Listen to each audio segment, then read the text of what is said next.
Venti is large. No, Venti is 20. Danny. Yeah, large is large. In fact, tall is large, and grande is Spanish for large. Venti's the only one that doesn't mean large. It's also the only one that's Italian. Congratulations, you're stupid in 3 languages.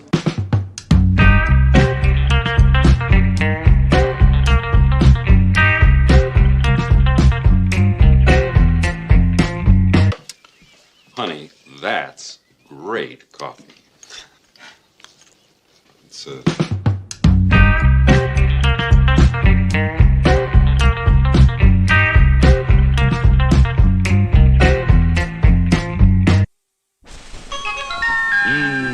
Smell good ground coffee.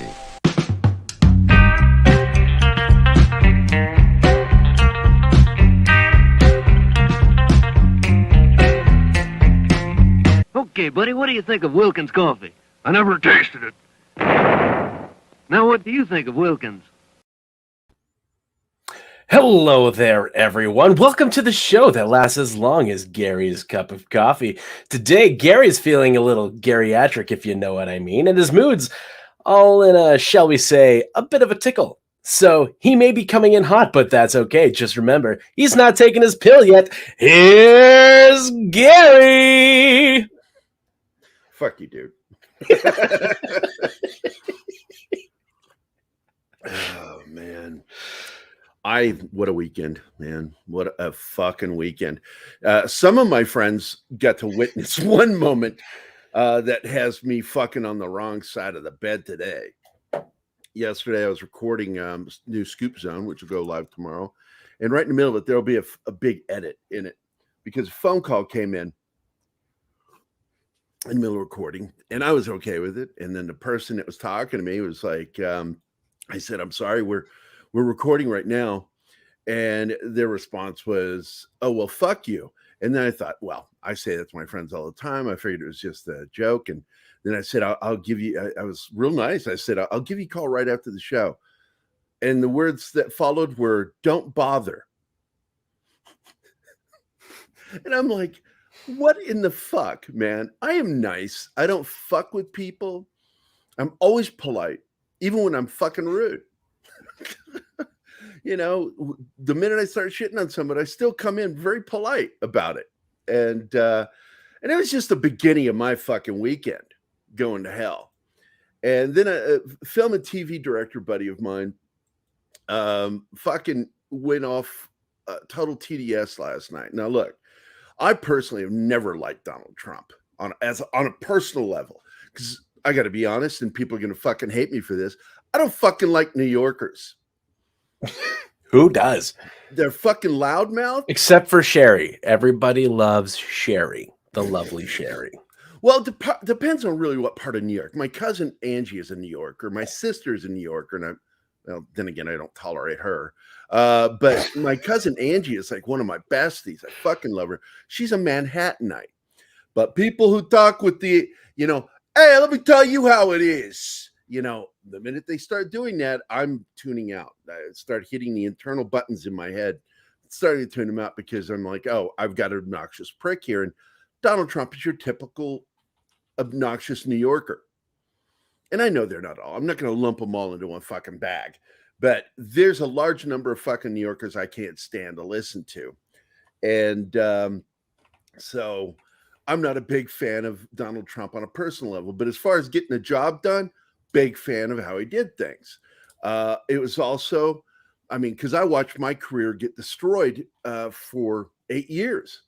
It ended slowly at the end of Bush. And if certain people had done the right thing, it would have come back. But no, they towed the line instead of trying to fix the economy. And so the first people to go in a down economy are your creatives. Creative people are people that can be outsourced easily by companies. I've known this. That's why I held on to my medical career for so long. But guess what? You let your fucking medical career lapse for a year to 2 years, you're never going back to it. You got to go back to school again.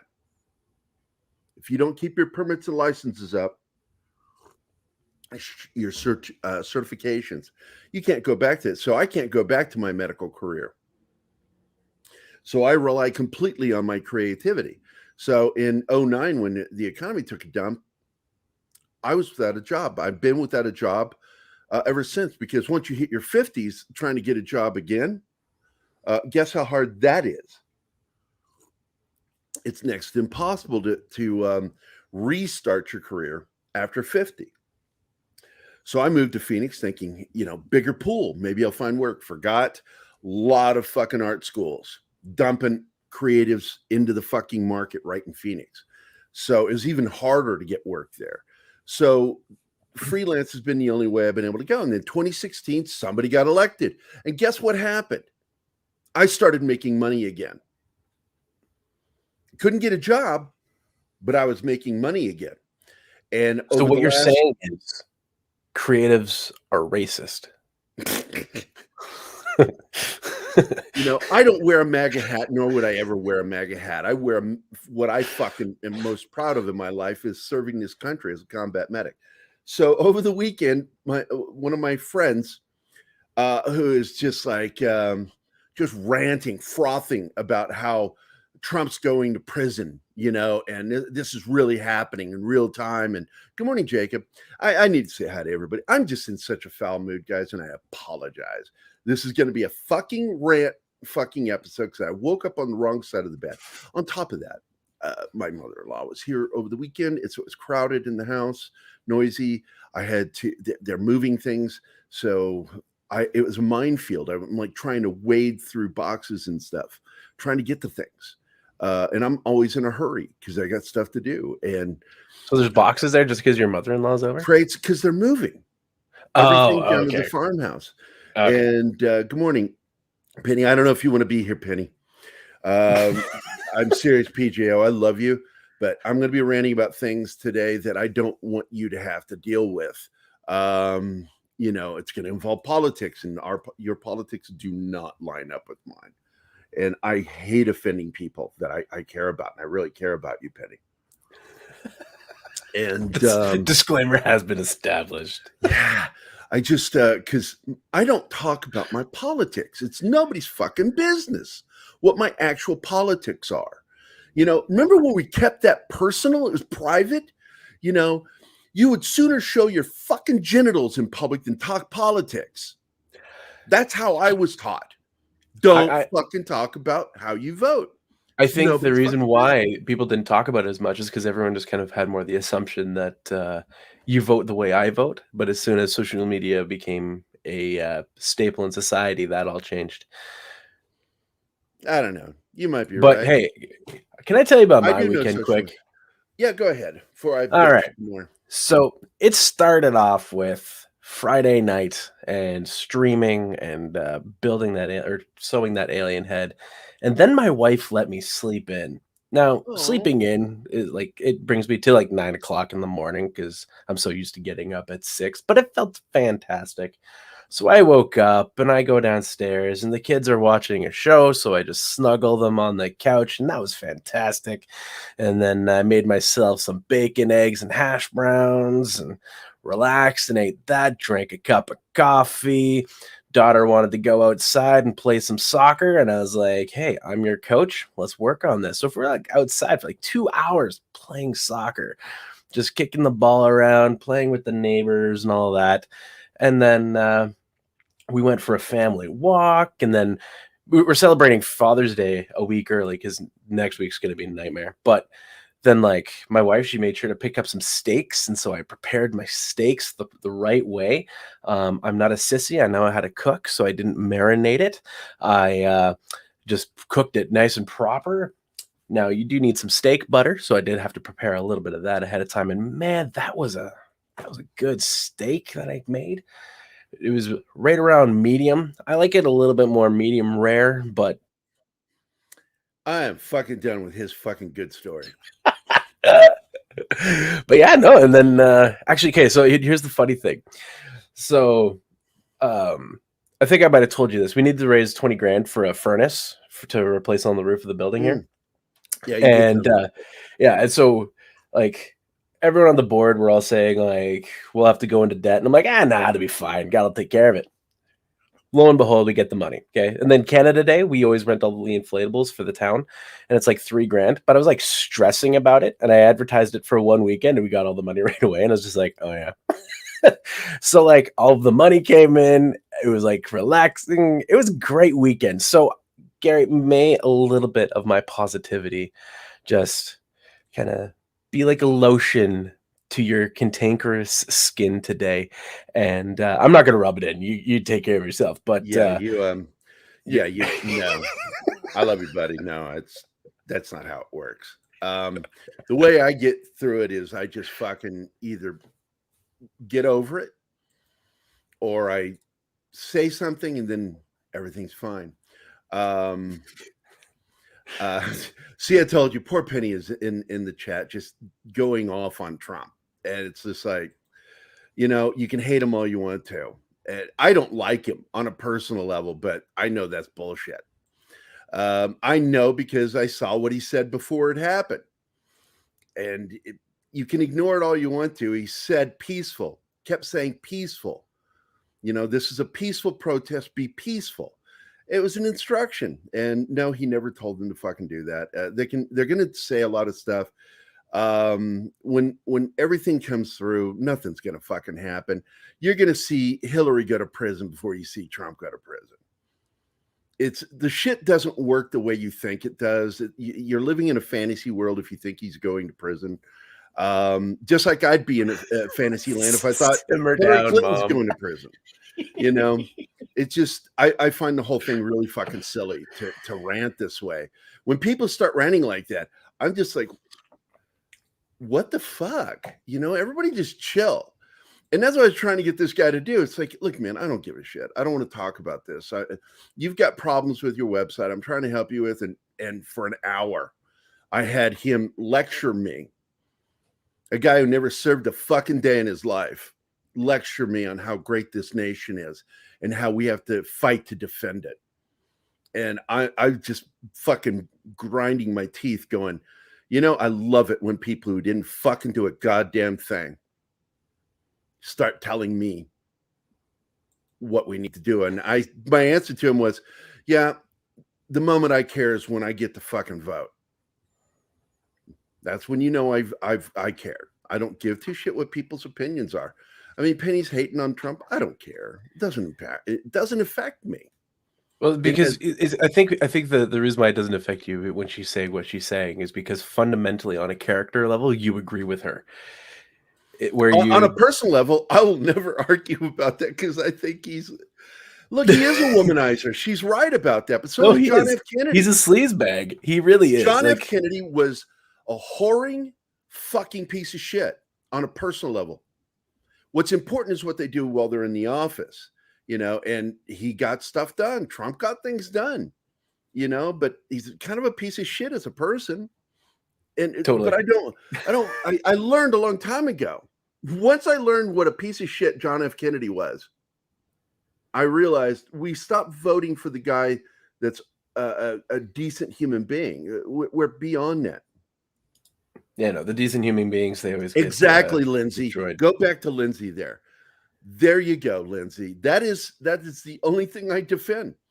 I defend the fact that the economy was really fucking good under this guy. Yeah, fucking scumbag on so many levels. But, I get so tired of people's personal opinions on things. It's like everything on mine. It's like, people, well, that's your opinion. It's like, well, first of all, when I'm throwing my opinion around, 90% of the time, it's my professional opinion, not my personal. I'm not a conservative. I'm basically a liberal hippie, but Trump was good for I'm a Democrat. No, wait a second. This is what annoys me today. People, this country has moved so far to the fucking left with the media, with entertainment, with everything. They've gone so far left that me, a Hubert Humphrey Democrat, gets called a neocon, conservative, right-wing lunatic. I'm like, I grew up in an Irish Catholic fucking Democratic family. I still have the exact same ideals I had when I started the process and voting when I was 18. I voted Democrat. But then suddenly the party shifted and I got left on this side. I'm here And then suddenly it shifted, and I'm like, where am I? Where do I fit in? I hated Bush Sr. I liked Ronald Reagan to a certain degree, but there were parts about him I couldn't fucking stand. If it weren't, Reagan is why we ended up with so many homeless on the streets to this fucking day. Because it was under his administration that they created the 72-hour hold. And after that, you got to kick them. We're not going to fucking take these people in that need to be fucking taken in. And I blame fucking Geraldo Rivera for that too, with his fucking expose on mental hospitals. He single-handedly destroyed mental hospitals, that guy, because of a few bad apples. No, don't go fix those. Let's make the whole system not fucking work. He's part of the problem with creating the systemic word, that everything's fucking wrong because of these small ones. Systemic racism, because of the fact there are a few bad apples out there, everybody gets thrown into it. Systemic. I just want to punch somebody right in the fucking junk when they use systemic with me.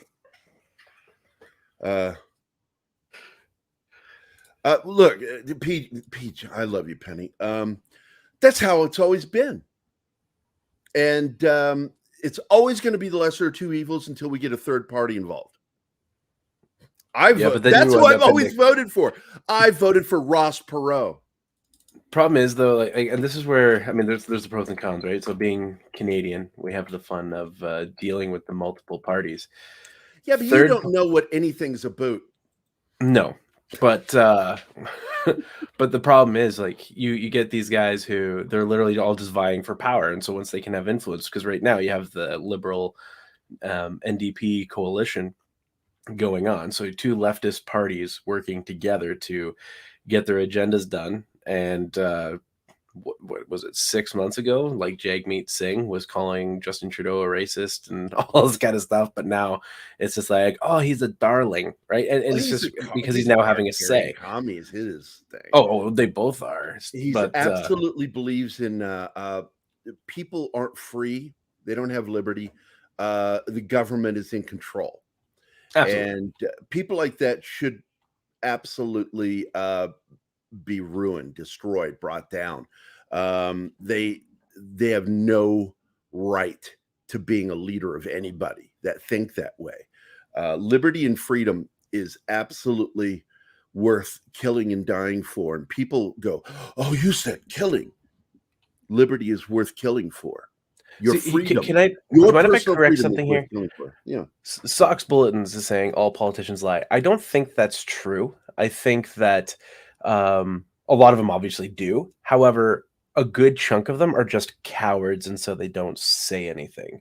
They'll just vote along the party line because, just like you and me, they're scared of losing their job. And so instead of speaking up and trying to do the right thing, they cower. And so I would say a majority of politicians are actually cynical geek. Yes, I'm sorry. A majority are cowardice. They're not, or cowards. They're not necessarily all liars. And so, if they have a law degree, they're liars. I meant lawyers. No, I meant liars. Distinction. Anyway, but no, I just think, and I think that's just something to note because, again, when we see, especially the last 2 years, everything that's gone on, I think you see the distinction of cowardice versus liar a lot more often. Anyway, that's and I do want to point something else too. I've always hated fucking Joe Biden, even when I was still within that wall before it shifted on me. We're hard. My dad hated Joe Biden. We hated Ted Kennedy, but we were diehard Democrats. We fucking hated Ted Kennedy. We hated Joe Biden. We hated all those guys that talked such bullshit. He was a sellout. Joe Biden has always been a sellout. It's whoever he can make money off of. This is the known fact within the Democratic Party. Have you ever listened to what some Democrats have said about him? It's true. So you guys voted for him. Anybody who voted for him, you're welcome to what you fucking did. And this is me saying thank you for fucking my career. I want somebody in there that can manage. That's all I care. I don't give a shit if they're a fucking asshole and I don't like them on a personal level. I just want for people, not just me, for people to fucking be able to afford to go see family, to be able to, go after that thing in life that we're told we can go after thanks to our breaking from England, which is the pursuit of happiness. It doesn't say the pursuit of success. And I know that. Success requires hard work. But success is, especially with Americans, is a very big means to our happiness. Our being successful makes us happy as individuals. You travel, and I've traveled the globe, and I've met a lot of people from many different cultures. And our culture is the only culture that identifies itself by what we do today. Now, somebody said that's all way it's always been. And of course, I call bullshit on that. They're like, what do you mean bullshit? I said, what do you think most of our fucking names came from, dumbass? Many of our names came from our fucking profession. What do you mean? It's not a new thing. Used to be all of Western Europe was like that, And I get it, man. Miller, clearly they were a Miller, Marshall. Truly, that's where the name Marshall came from because that's what they did. William Marshall, John Marshall, all those men were the Marshalls of England, and they took that on as their name. Smith. The one that freaks me, Smith. The one that freaks me out is names like Hancock and Butt Gig. I'm just being a dick now. Rottenborn. Look. Don't even get me. Oh, hold on. Where's the video? I got to play the video. Video. And I well know this growing up as a Democrat, that the Democratic Party used to be mixed with what was called Dixiecrats and Democrats. Don't get me started. Yeah, don't get me started. And the fact is that the KKK, all of those guys were fucking Democrats. They weren't Republicans. They weren't conservatives. They were Dixiecrats. Dixiecrats supported the Civil War. They supported slavery. They resisted the Emancipation Proclamation. And it's like I hate having to correct people because I'm a student of history. My father was a professor of history.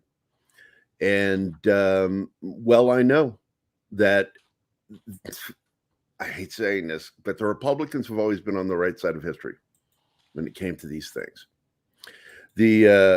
Doesn't mean they don't fuck up. They're the reason why we lost Vietnam. We didn't lose in the fighting. If that were true, there would have been no peace accords in Paris, the Paris peace talks. The Paris peace talks came because China was getting its ass kicked, funding the war, and North Korea was like, we need to surrender somehow without surrendering. It's like that Alfred plea. It's like we know you can prove we're guilty, but we're going to plead innocent, but take the Alfred plea. That's what the peace talks really were, and they agreed to the peace talks. There would be a ceasefire, and there was supposed to be a slow breakdown of the military in Vietnam. And then all of a sudden, after we won on paper. Our Congress, which was Republican run, defunded the war. And we ended up in that fucking brutal scene with vehicles being pushed off an aircraft carrier to make room for people, and that fucking helicopter photo on top of the embassy. And people fucking, I almost want to cry talking about it. Fucking left. That helped us.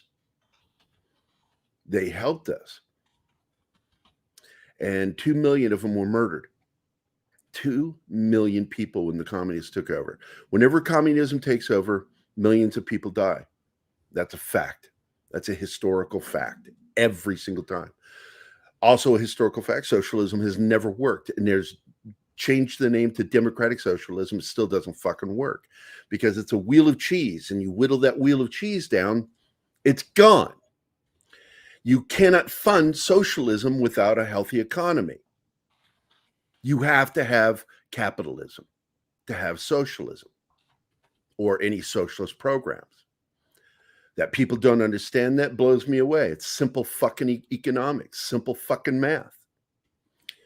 Biden's a disaster. I didn't vote for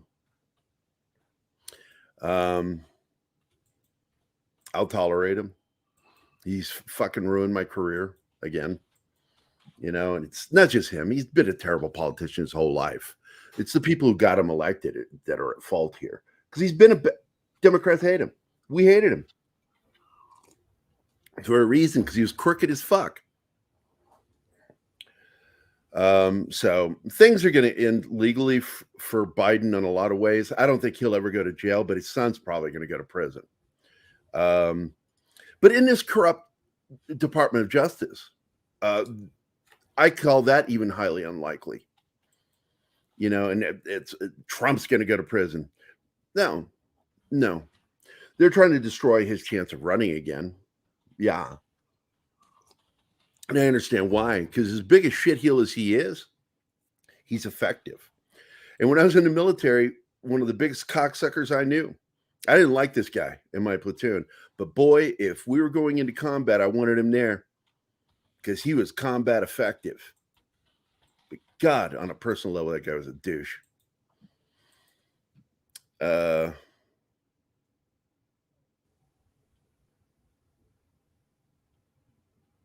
We just reading my comment there. Is that what's going on? Yeah, I'm just reading right now. I've been on a rant. You just rant. Leave the chat to me. Keep ranting. Okay. So my weekend started on Saturday with that, having some guy that never served his country fucking tell me how things work and how unpatriotic I am. Because that's really what he's inferring. And what he said to me is how unpatriotic I am. I'm like, motherfucker, I wasn't a kid when I signed up in the Army. You guys, I don't know if you understand that. I was mid-career. I had already started my career when I was 24.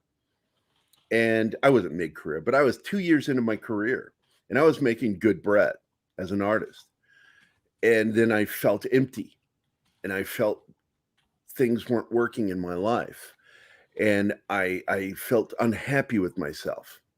I entertained a thought one time of just driving off a road and just ending it. I didn't want to hurt anybody else. I just want to drive a road and smash into a tree without my seatbelt on. And I'm like, what the fuck? And I'm like, I need to change stuff here. I'm unhappy with my life, unhappy with myself. And so I went and was talking to my friend, John McGrath, still a good buddy of mine, him and his buddy Pat, or his brother Pat, two of my closest old friends, and I'm sitting talking to John, and I'm like, man, I don't know what to do, man. I'm miserable. And all of a sudden I heard a mail slot open behind me and dropped mail in. I went over there, looked through it, and I saw there was something from the U.S. government. It was 26, man. I opened that envelope thinking, oh my God, I'm not going to get audited again because I'd just gone through an audit the previous year. What a nightmare. And I'm like, oh, please, because it's too late in the year. It's May. In fact, do you guys have laws with 7 years and all that? Yeah. And so I'm sitting there going, oh my God, what the fuck could they want? Because I'm like, excuse me, that was Monday. And I think my Saturday was my birthday. And that was on Monday. And I opened this envelope, and it's from Selective Services telling me I don't need to update them on my address anymore because I'm no longer eligible for Selective Services to be drafted. And I'm like, what? So I sat down, I'm on the sofa, and I'm just looking at this going, every man in my family's been drafted. I'm the youngest, so they ended the draft before I came of age, and And I just figured a war would break out eventually and I'd get drafted. And I was like, it didn't happen. And I was really floored by this. Now, I will say that things were just beginning at this point with Iraq, issues with them. And, but nothing that was really big. But I'm like, I always thought I'd get drafted. And so John was sitting there with me. Well, what are you thinking? I said that this is the answer. This is what I've been looking for. And I was like, it was like God sent me a message. And he goes, what's that? I said, I'm going to go join the army. And he goes, you're 26, dude. It's felt like the exact same fucking conversation from Stripes. When you think about it. When Bill Murray is like, I need to do something. And that commercial comes on, be all that you can be. That's not what happened with me. What I got is a fucking letter from the U.S. government telling me I couldn't be drafted anymore. And I'm like, holy shit, what am I going to do? I'm going to go. And he says, yeah, but you've got a job, man. You make good money as an artist for this magazine. And I'm like, yeah, but that could come and go. It's not always good money. It's still technically a freelance job, even though they refer to me as a staff artist. I didn't have an office. I just came in and worked in my boss's office. She would set me up a drawing table in her office, and I'd sit and I'd draw in there. And then when I was done, I'd go. So I'm like, no, that, you know, and everybody thought I was crazy, including my bosses, the owners of Selling Power magazine, which is the #1 marketing and sales magazine in the United States, as well as overseas. It's just absolutely one of the best. Dale Carnegie, all the great personal support people, all were part of that magazine. You know, they would write for it. And I worked directly with Dr. Wayne Dyer on a comic strip. It was one of my first gigs. And he didn't write it. I wrote it. And he would approve the scripts. I was in my early 20s writing these positive thinking scripts. And he even complimented me. He says, you really have a very natural understanding of being positive.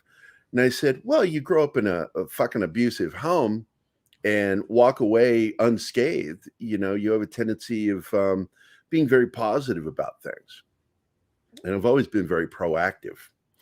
So I'm sitting there 26 years old, and I'm like, I've got a great career, but I want to change in my life. I want to get the fuck away from Virginia because I have so many bad memories in that state, along with all the good ones. And I wanted to put it all behind me. And I went in the army, and it kicked my ass, but at the same time showed me who I was. It told me who I was. And I was immediately first fucking week made a fucking leader. You know, and I developed self-confidence because of that. And self-confidence is the downfall of everybody in my life who's tried to butt heads with me, because I'm very confident in myself and what I have to think and say. And so I go in the army, and it changes my life for the better. And it made me a better person too, because I need to point out that I was fucking a lot of married women before I went in the army. I ran an ice cream parlor and I met a lot of moms, and I was kind of a scumbag. I didn't think I was, but Army taught me, you're a fucking scumbag. You need to make your life better. You need to be a better person. And I returned to my Bibles, not just my Catholic Bible, but the books of Miyamoto Musashi and William Marshall, because those two men taught you how to be a warrior and how to be a man. And I don't know if you know who those guys are, but Miyamoto Musashi wrote the Book of Five Rings, and William Marshall was the greatest knight who ever lived. If it weren't for him, we wouldn't have Magna Carta, and without Magna Carta, we have no United States Constitution. That's how important he was historically. And those guys directed my life in a better way, to where I hit a point in my life where I decided, no matter who it hurts, including even myself, I'm always going to do what I believe is the right thing. And I've always done that. And once again, It's made me a lot of enemies. I have a lot of people out there who rightfully fucking hate my guts. I don't care. I did the right thing. In the words of War Monkey, that's because you are scum. Rebel scum. That's what I was thinking too. But I've hit this point in my life where I want to do more work. And this weekend, things got bad with my neck. I didn't get as much work done as I wanted to get done.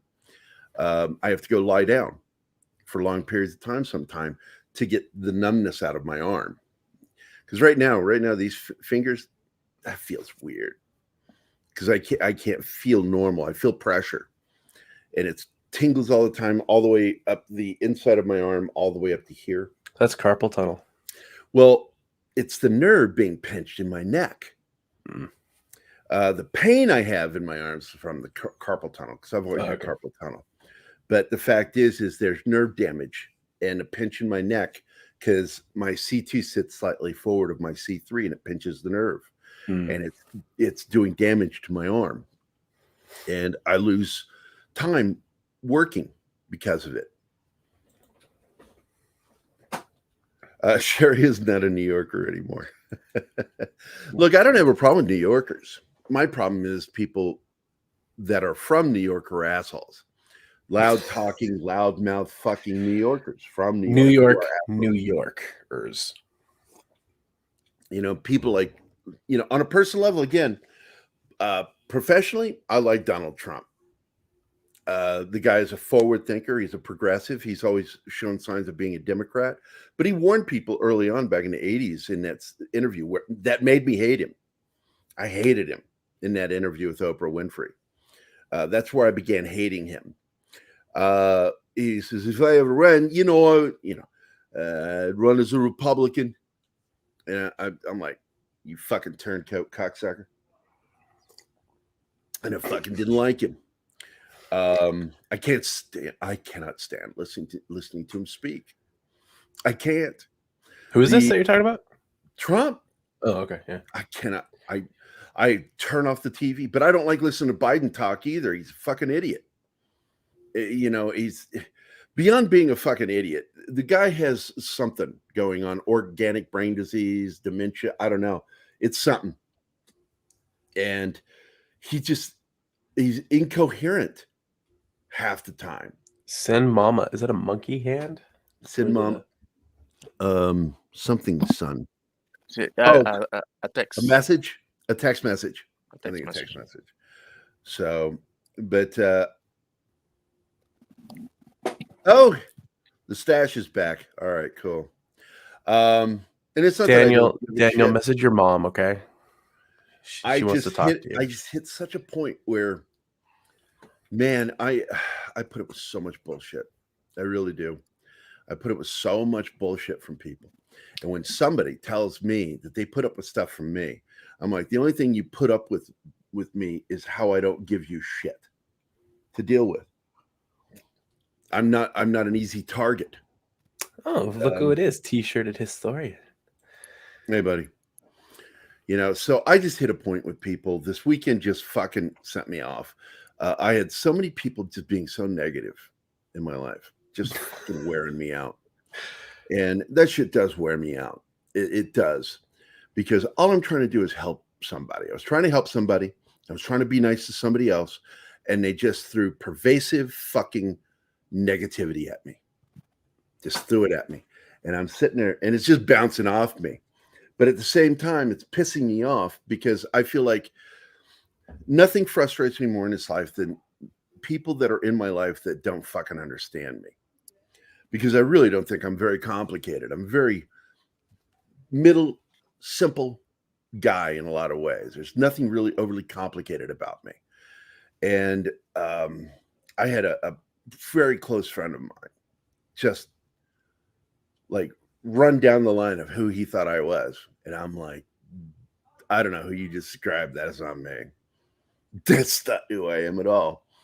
The only person I ever feel that really got me is Jim Woodward, one of the producers on this show. I've known that guy since I was a child. I mean, met him on a fucking swing set in elementary school. walked up to me and started talking science. He asked me if I knew anything about what was it he wanted to talk about. I think it was the Van Allen belt. Van Allen belt. Yeah, it was the Van Allen belt surrounding the Earth, and how they figured out to get through the Van Allen belt to go to the moon. And we're sitting on something talking about that. Next thing you know, we're talking about philosophy. I knew about this stuff because of my dad. My dad read books to me, so I was aware of these things. And so next thing you know, we're talking about poetry, because on my own, I liked poetry.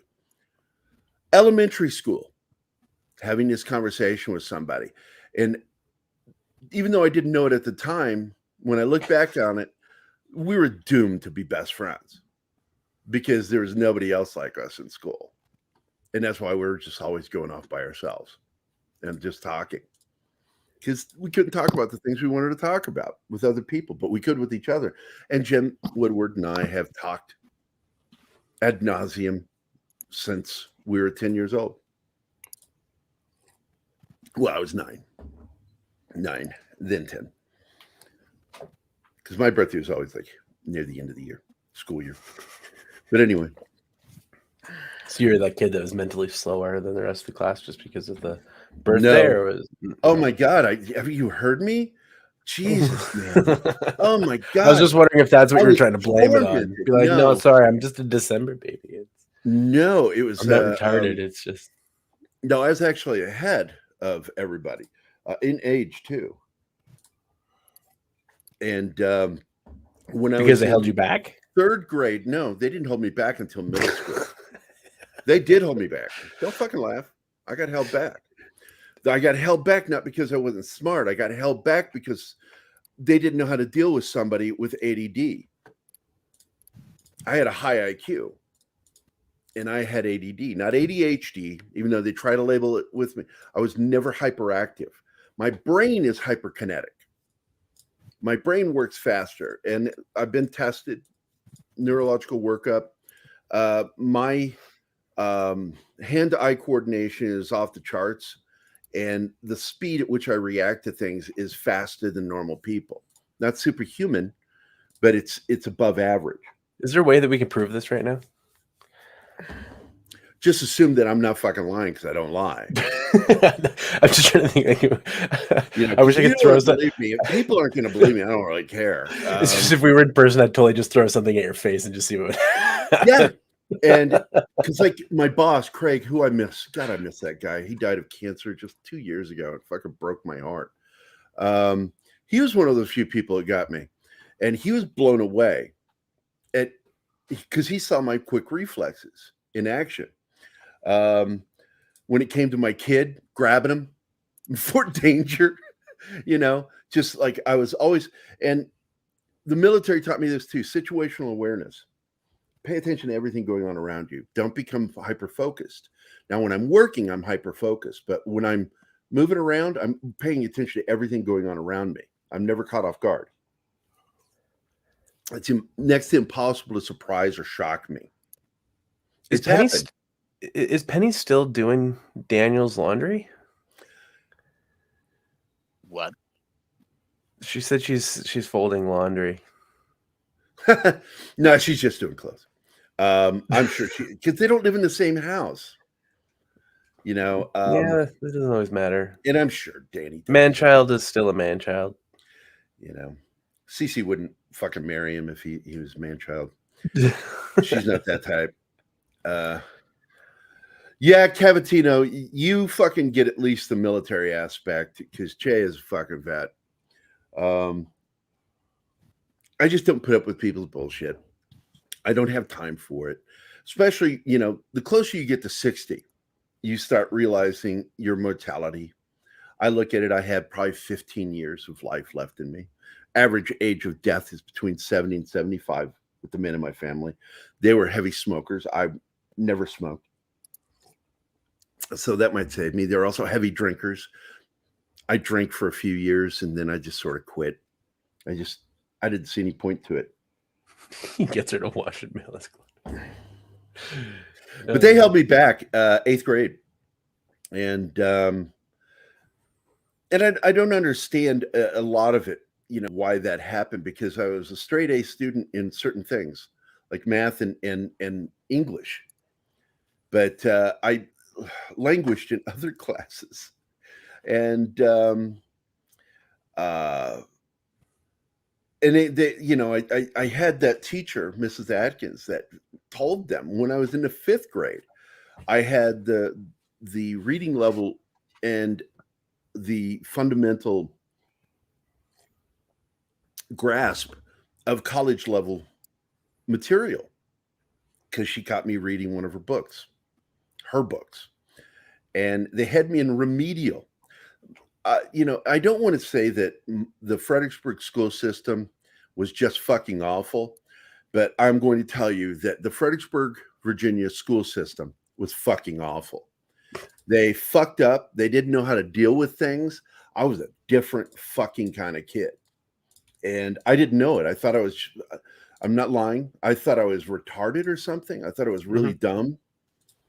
And I blame my dad on this. I talked about this over the weekend.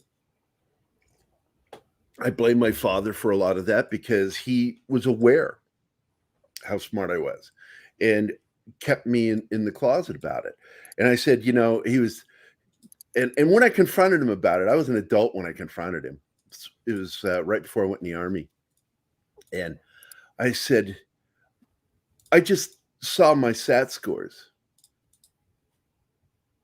I was in the top 3 percentile of the entire school and the top 1% of my class. And you never told me that. You kept that from me, knowingly kept it from me. And it caused me to go out and take out my first IQ test. And so I was in college when I found out how high my IQ was. And I couldn't understand how I could make a president's and dean's list at the colleges I attended, the 3 schools, constantly, straight A student. And yet I was a horrible student through public school. And then I realized it wasn't me, it was them. It wasn't me. It was the school. Well, it's the learning system. And the thing is, like, I know, working with students for 15 years, there's a bunch of kids that I've worked with that you get them to take apart an engine that they've never seen before, blindfolded, get them to put that thing back together, blindfolded, and it'll work better than after they've done all that than when they first took it apart, because their minds are just wired that way. And that's the thing. People are wired different. And what they try to do is they also try to tell you how you learn or how you need to learn, and not help you figure out how you learn. Because it wasn't until I was in grade 11 that I learned that I was an auditory learner. So if the teacher said everything, I would retain it. But if it was in a book, it was like one ear out the other. Like, it was just totally pointless. So like social studies in grade 8, like I basically failed it. But then history 12, where we talked about everything, like literally talked about everything, I got 99%. And so I didn't read a book, but I got 99%. So, and that's the thing. It's that's part of our obligation as parents, right? Is to teach our kids to figure out how they learn so that they can actually work better in the confines that our current systems and structures have them put in. That plus we need to teach our kids how to function.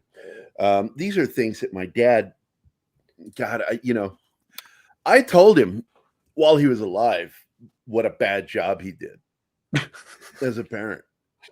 I never let it go. I would fucking say it to him.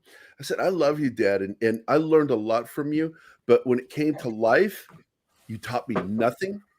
You gave me some great sports analogies. All the sports analogies you'll hear me use, that's bad baseball. What's another one? They'll just pop into my head, a sports analogy. I got those from him.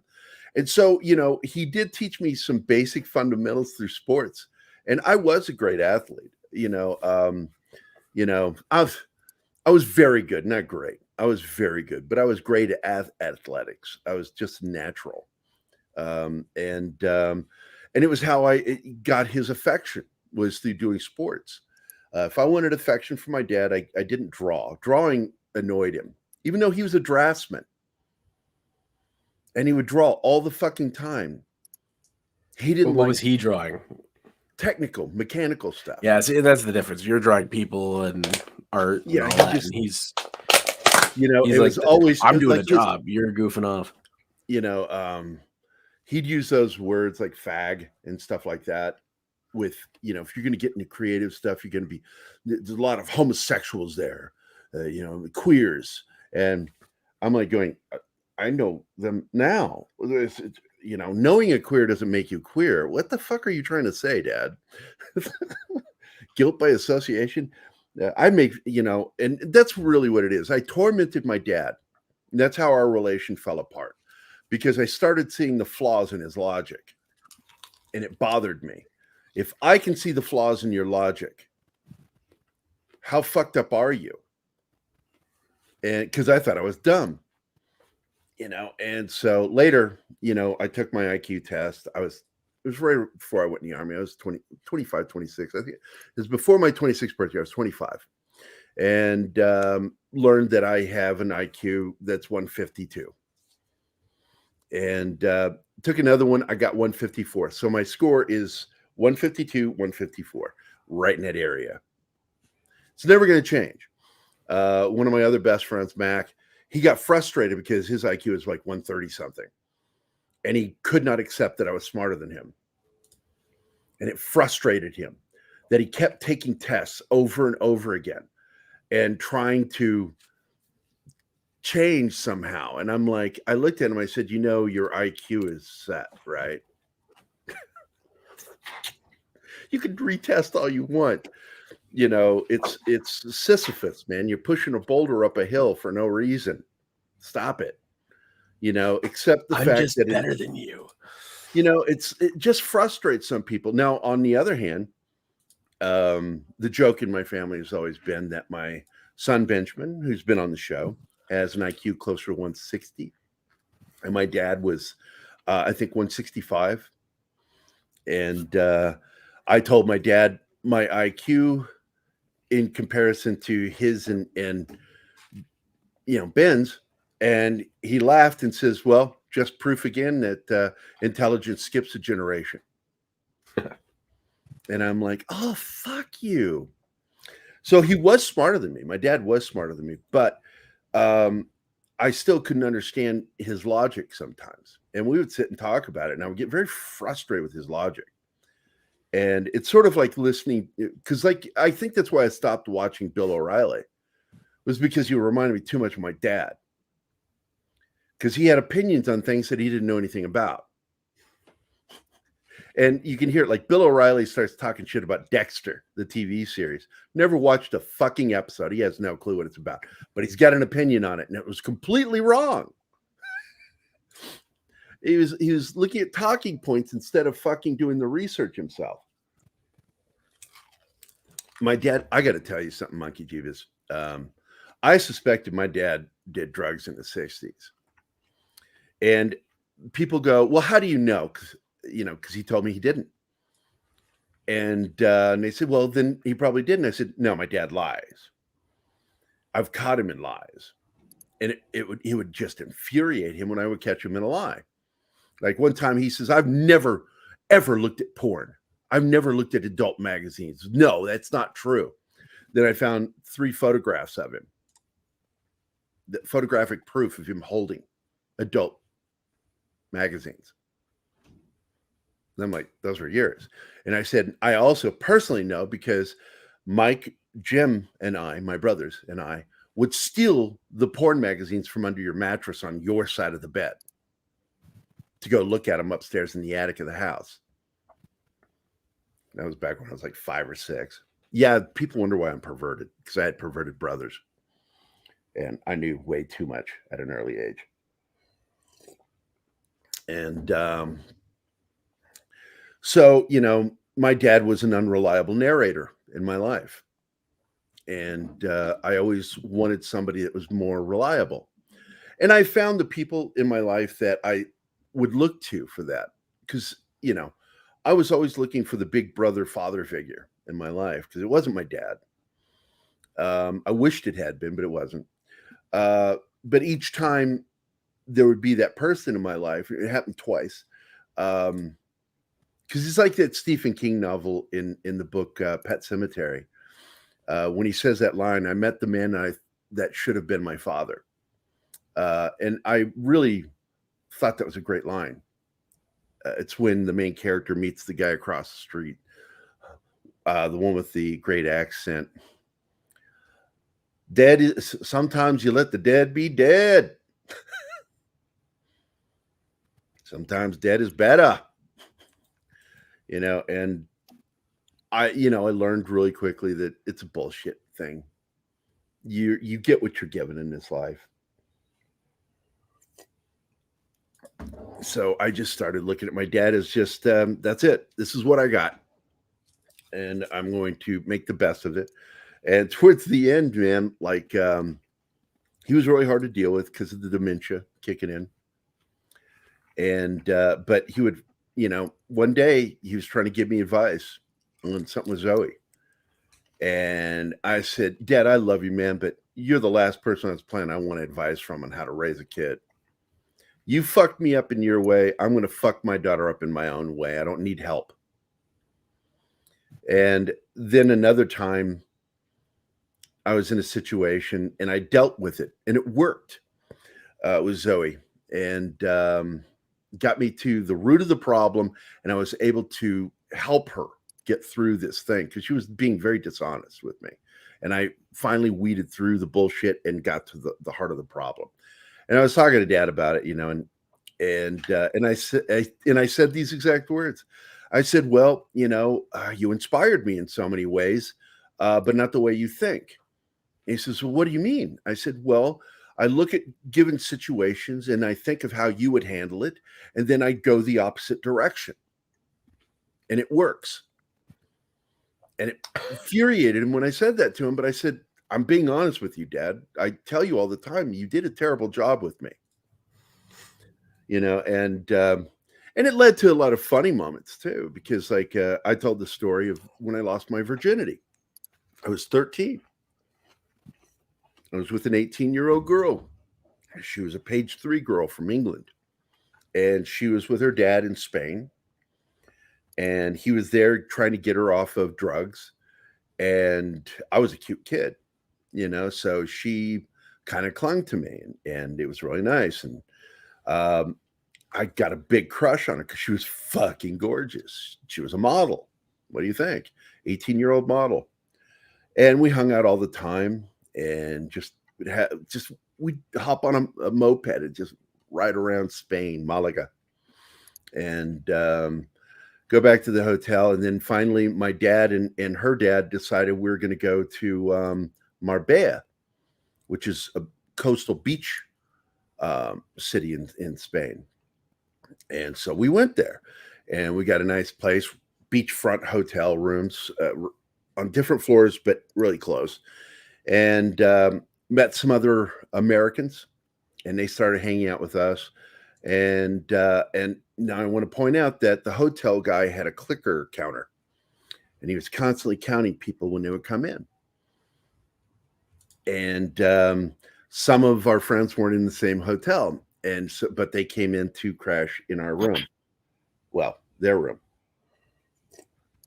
I got drunk because she went off with one of those Americans on a date, and I was heartbroken. And everybody felt sorry for me, and everybody gave me a drink, and I got fucking hammered.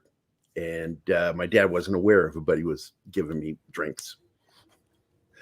And she apparently had a bad date, showed back up, walked out on the pier because we were all the way out on this stone pier there in Marbella, right out in front of some of the restaurants.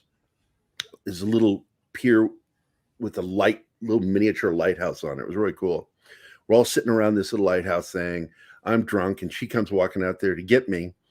And she sees that I'm drunk and she chews everybody out, her dad and my dad, and then grabs me by hand and walks me back to the hotel. I'm back in the hotel with her, and both our dads are not allowed back in the hotel because the guy's counting heads. So my dad and her dad had to sleep on the beach in little sun chairs. It was fucking funny. And things happened between her and me. And when it happened, I'd never gotten told what happens. And when it happened, that special magical moment for boys, I leapt out of the bed holding my balls and penis in my hand and ran into the bathroom because I didn't know what the fuck just happened to me, and it hurt. And I thought my guts had just come through. I thought my guts got through it, so I'm looking for blood. I'm in a bathroom. There's a bidet in there, and I'm sitting on the bidet, washing my private, looking for blood, and I'm crying, and I'm saying, "Hail Mary, full of grace, the Lord is with you. Blessed art thou amongst women, holy God, pray for the sinners now." I just kept reciting it over and over again, and I was terrified. I thought something had broken inside me physically. I didn't. Nobody ever told me what the fuck happens when you have the sex. I hear this gentle rap at the door. Gary, love, may I come in? Are you all right? I'm crying. I'm fucking crying. And I'm like, okay. All right. And she's like, love, may I come in? I'm coming in. I'm coming in, okay? So this little English girl comes walking in there, and she comes in there and she comforts me and tells me what just happened. She explains to me what just happened to me. And I'm freaked out. I really am. She takes me in the other room and does it again. Folks, the thing you need to the takeaway from this is Gary's a crier. And so I was terrified, dude. I thought my guts had just gone out of my dick. And it hurt so bad. And I fell asleep. I wake up the next morning to my dad standing in the doorway, sun coming through. And he's standing there. And I turn and look, and she's already up, completely fucking naked, putting her t-shirt on and just grabbing her clothes and her shoes. And she walks by my dad, who's standing in the doorway, and her tits brush against him as she's going through the door. She says, "Pardon me." He goes upstairs. My dad looks at her, and he turns and looks back at me, and I'm just pulling up my jeans. And I had button-up fly, thank God, because I didn't put underwear on. And I just looked at him as I'm putting my clothes on, and he's just standing there at the door, just looking at me. No expression, very blank, bitch face, whatever you want to call it. He says, "I'll meet you downstairs for breakfast. Okay, boy?" I went, "Yes, sir." And he left. And that was the end of that. And never said a fucking thing to me. No, way to go, boy. Nothing like that. You know, and so 40 years later, I'm on the phone with him, telling him what happened that night. And how my not knowing anything led to me crying like a little bitch sitting on a bidet. And he's just laughing at me. He's just laughing. And I got mad. I said, "You're the last person on this planet allowed to laugh at that story, because you should have told me the birds and the bees and how shit fucking worked, so I wasn't humiliated the first time I did it." And my fucking dad's response was, "I had to learn on my own." I'm like, that's a dick answer. It really is. That's a bullshit answer. But yeah, I'll tell you what. I explained as much as I could explain to my daughter when she was going through puberty. I mean, I took her and explained how everything worked.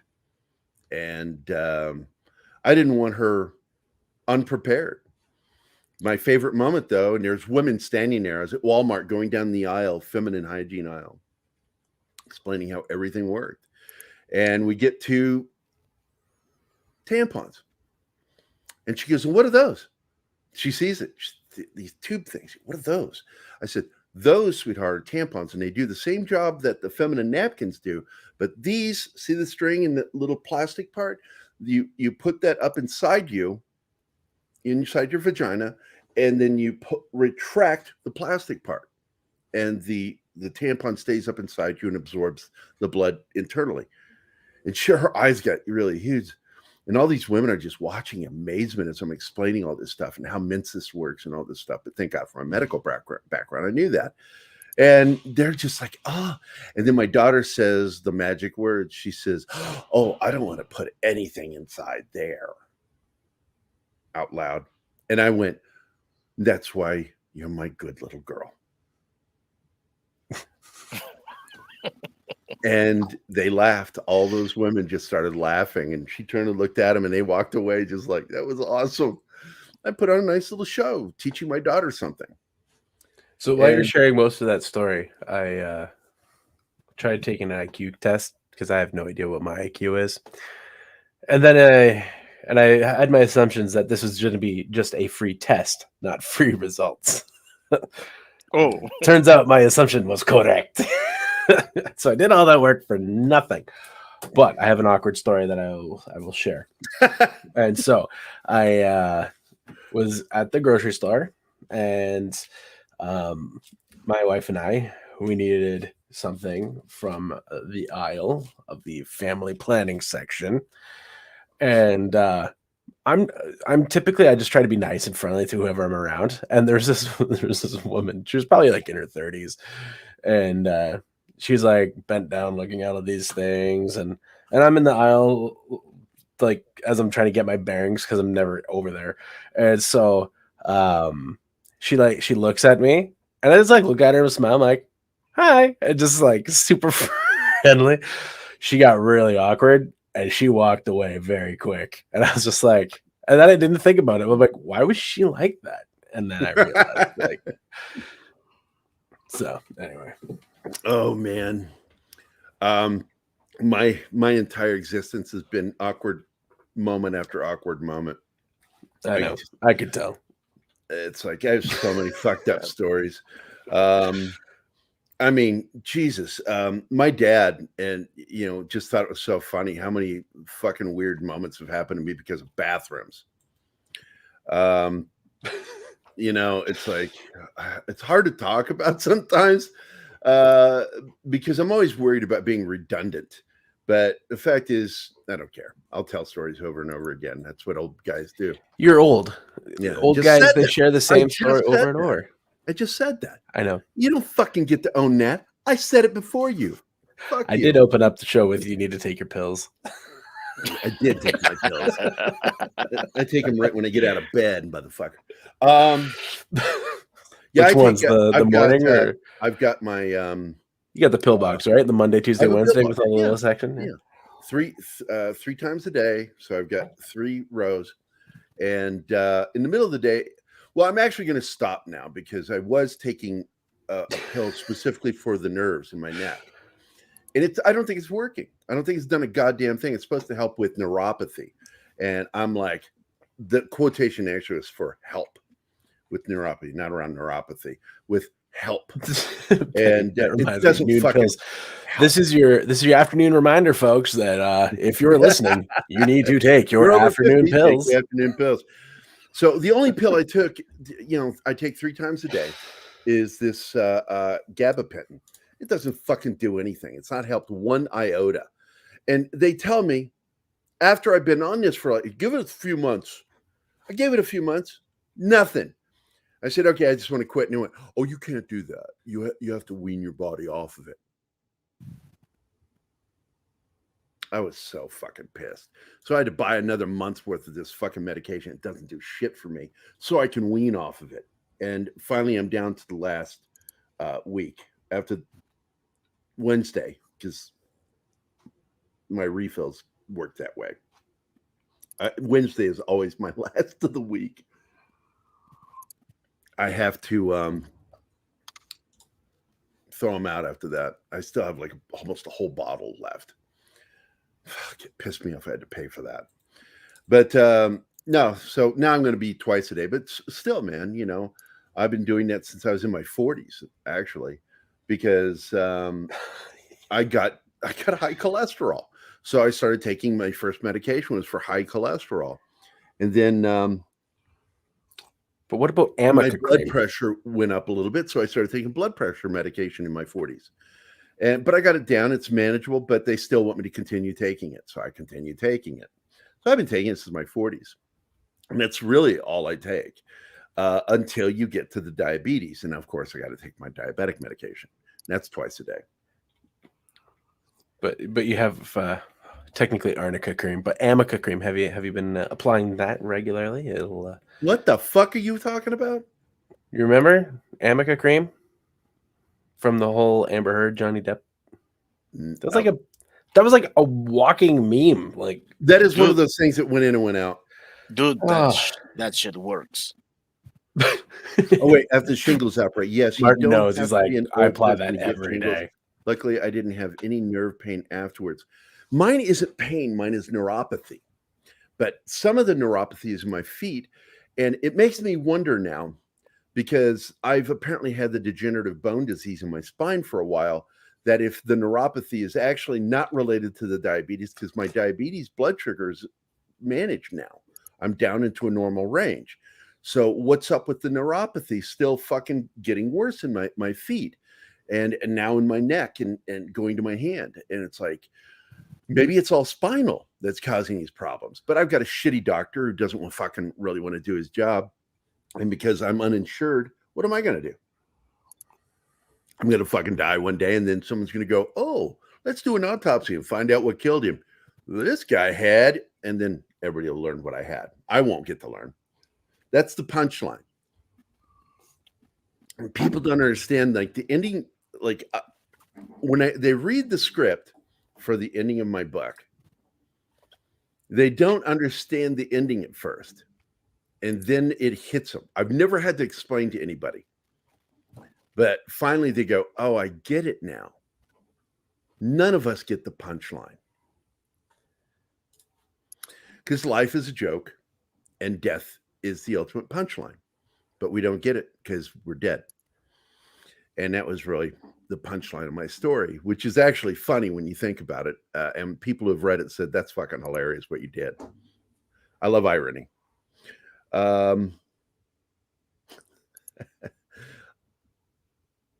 Always get a second opinion.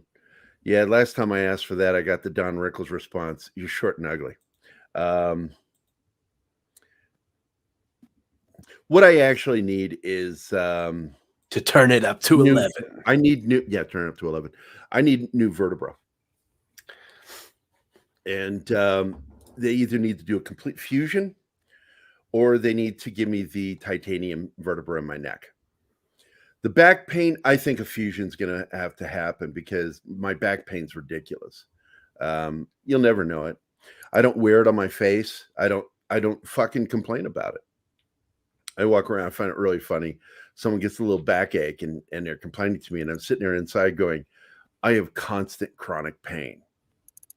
And I'm too fucking nice to complain about it. I'm too respectful of other people, but it annoys me when other people walk up to me and start complaining. So I'm like, look, I don't fucking complain. Shut up. Leave me alone. Endure your own fucking pain. So, but I actually finished my coffee. This is now my energy drink, which I'm going to be out of today. But I don't know, man. I feel completely at ease now. I don't have that pent up rage that I had when I first woke up. Where I could tell your demeanor has completely shifted. Well, that's what I told you. I said, one of two things happens. Either I shut the fuck up and get over it, which can often take a day or two, or I just simply talk it out and it's gone. Because one of the things I learned in this life, whether you believe in God or not, sometimes giving things to the universe or giving it to God is the way to do it. And by talking about it, you're removing it from yourself and giving it to the universe, giving it to something else. You're taking its power and authority away from you. And I find doing that really does work. You know what I really want, Che? I want to go back in time and beat the shit out of myself. Going, stop doing those things. They're going to cause you problems later, motherfucker. because every single pain I have now is from something I did, choices I made, and that's, that's all part of the karma payback plan, man. Little kid, I was walking through the store and I had to have a cane one day. I had to use a cane because I have bilateral sciatica, and sometimes it'll flare up, man. And I'm walking normal one day, fucking striding. Next day, I'm like, fucking love getting old. And kid is being held by his dad, so he's facing me while the dad's looking the other way. And he's looking at me and walking with that cane. And I've got not this hat. It's one of my other military veteran hats. Bye, And- Daniel. Oh, is Daniel leaving? Bye, Dan. Yeah. He said he hates your guts. It's okay. A lot of people hate me. And so this kid looks down. He says, Daddy, why is he walking with a cane? And I responded back, I am paying for everything I did in my youth, especially in the Army. That's why I'm walking with a cane. Because you think you're immortal. You think that you're unbreakable. And then you get old. And all the shit you did, you begin paying for. And then you got young people making fun of you for it. That's the fun of getting older. I'm talking shit about boomers. Yeah, look at him fucking wagging. There's a time when I was young like you. And if you had said that to an old person in front of me, I'd have kicked your ass. Because I've never disrespected my elders, ever. Except your dad. I didn't disrespect him till I was older. Really. No, I did mock him once. I mocked him once. I paid a price for it. When I was, how old was I? I was 15. I openly mocked him. But I was doing it in a fun way. Because my dad had to use arm, because he had spinal problems and he was disabled. And he had to walk with those arm crutches. And he got mad at me because I was really fucking just joking. And I was fucking with my dad. I can't remember what the hell I said that set him off. And he's like, you little son of a bitch. And he started crutching at me. And I made an Imperial Walker joke because it was after Empire Strikes Back. And I said, you remind me of those Imperial Walkers, the AT-ATs. And then I was running and he was chasing me because the kitchen was a central room. So it had a door that went around into the hallway and back around into the dining room, into the kitchen. It was a circle. And so he was chasing me in a circle, getting really frustrated. And he's laughing his ass off because it was funny what I said to him. And at the same time, he was pissed at me because there are many times I made jokes that pissed him off, but made him laugh. And as he's chasing me, I said, here, Dad, I'm sorry. It's not right for me to do this. Let me help you. And I began to slow down and act like I was walking on crutches and making that sound as I'm going. And I forgot that he could actually still be mobile with just one crutch. So he grabbed the other crutch and he threw it like a spear between my legs and it took me down. And I hit the ground hard. And I was in the dining room when he hit me and I fucking spun around and he was on me. And it was funny as hell. He was laughing too, but he was mad. He was ready to kick my ass. And I turned around on the ground and looked up and saw him coming at me. And I let out a scream. And that was when I broke for the door and ran out of the apartment. And Mr. Cody, who is his best friend, he's in my life to this day. I'm so grateful I have him. He loves the stories when we go over it, the things that my dad would do. And he always had to intervene because I was afraid to go back home. It's like he got really mad. He says, he was really mad. I said, yeah, he was laughing, but I knew he wanted to kill me. So he would go and be the intermediary and make sure Dad wouldn't kill me. So my dad, he's actually my stepdad, but he's my dad. He was in the Canadian Military Reserves. He was in Reserve RCMP, but then he's basically held every job in the federal Canadian prison system. So he started off as a guard, and he got all the way up to being assistant warden, but he couldn't become a actual warden because he didn't go to college. He created all of the exams and all the tests for all the wardens to take, but he wasn't allowed the job himself. But anyway, he was laying down in the lazy boy, and he was just passed right out. And I just thought, this is funny. This is an opportunity to scare him. And so I crawl up behind the chair, and I just jump up, and I go, rah! And before I knew it, I was literally 12 feet across the room on my butt. And my dad, after I'm on the ground, was like, whoa, what was that? And, like, he literally threw me across the room. It was just like, grab, throw, and I was gone. And I was just like, what just happened? He's like, never scare me again. I was like, okay. Oh, I get bad news. That was what you were hearing, messages coming in. We lost one of our ducks at the farm. It wasn't feeling well, I guess. I'm actually concerned that we've got a problem with black snakes on the farm. And Deanna shot one of them.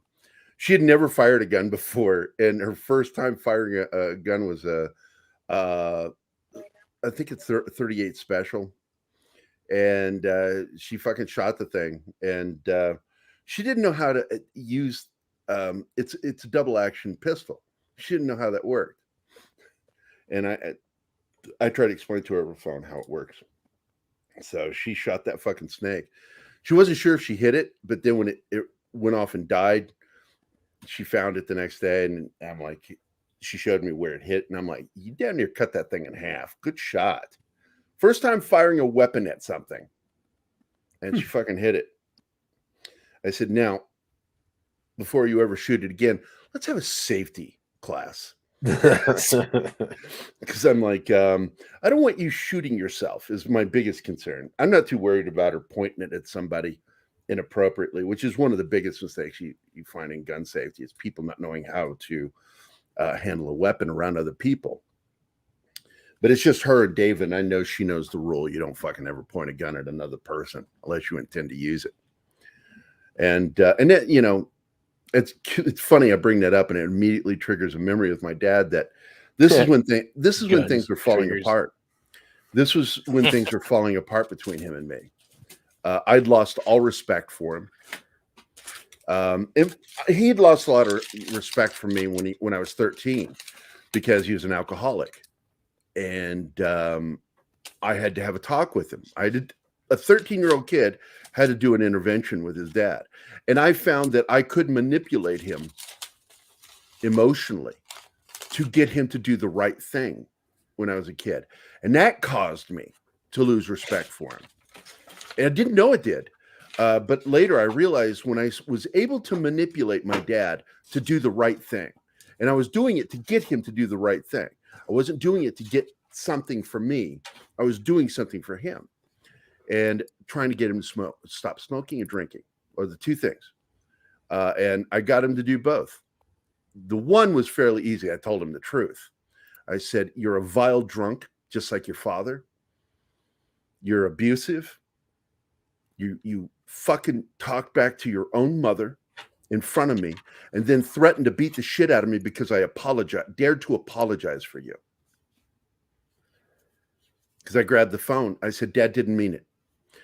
You made me, when we came back into the United States, I had to check us. 13 years old, I had to check us through. I just forgot the name of it when you go through customs. I had to check us in. He was drunk. They carried him off the plane. Physically. 4 people carried him physically off the plane. He was falling down drunk. They sat him in a chair, and I checked us through customs, 13 fucking years old. He sobered up enough to fucking wander through the fucking airport looking for our luggage, which I knew where it was. But I'm trailing behind him like a good kid, you know, and he finds where the luggage carousel is. It's not there yet. So he turns to the fucking row. This is Kennedy Airport in New York. And fucking gets on the phone and just starts chewing out his mother. You're a horrible mother. And just, you fucking ruined my life, blah, blah, blah, blah, blah. And it's like, why? Because she tried to find it. She sent money to help because our money got stuck through Barclays Bank. And it got screwed up, and we were stuck in the UK when he got over there to pick me up. And there was no way to get back, and the embassy was going to give us $2,000 to be able to travel. And free money, not a loan. Mm-hmm. But when my grandmother, being who she is, sent a couple $100, the embassy reneged and said, well, that money came through. So we can't give you the money. And so my dad blamed my grandmother, and it's just ugly. It was just ugly. And it was an ugly situation in the middle of that airport. Nobody stopped to help. Kid, I'm hiding between chairs. There are rows of chairs, and I went between them to hide from him, to keep him from beating the shit out of me. People just walk by ignoring us. I'm like, wow. Big lesson there. And then my dad did the Godzilla thing and and just walked off. And when he did, I walked over, grabbed our luggage, and then followed him. And he went into a duty-free bar, and I sat out in front of the duty-free bar on some benches. And this African man came and sat across from me. And I'm sitting there all by myself with all this luggage. And he looked over at me and he started talking to me. And I loved his accent. He was wearing one of those fez-like hats. It was really cool. And he had the colorful clothes on. And we talked about fathers. And at the end of it, he told me I needed to tell him what he did when he's sober. I need to tell him. And it's one of those moments where I said, if there's such thing as angels walking among us, that's what this man was. Because he told me everything I needed it to do. Best advice life advice I ever got was from that man. And so when my dad came out, didn't remember a fucking thing. Because my dad was one of those blackout drunks. I've often called bullshit on that. But anyway, he comes out sober. He fell asleep in the back of the fucking duty-free bar and came out in the morning. Sun was up now, and it was a whole new day. And I told him everything he fucking did and what he said and what I had to do. And I shamed him. And that was when he quit drinking. But he kept smoking. And so I would fake have asthma attacks to manipulate him into getting him to quit smoking. What was that? I was never scared of my parents, he said. Yeah. I was terrified of my dad. I remember once when he was teaching me how to box before I actually joined boxing and became a boxer. I was a kid just sitting there, I think I was 14, and he was showing me all these moves and how to duck, and he was doing the pop, pop, pop, pop, pop, pop, doing that with me.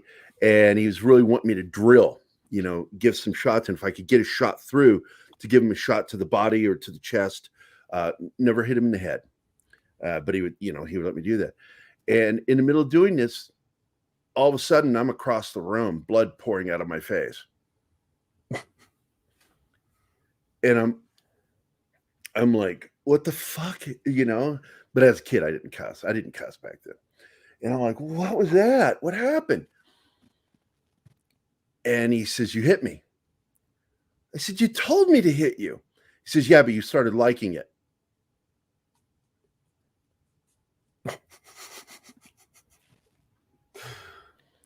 And I never did that again with him. He wanted me to. I said, no, I'm good. Because you got to be able to trust the person coaching you. Oh, yeah. And I didn't trust him because I wasn't enjoying hitting him. I was enjoying the lesson. I enjoyed it.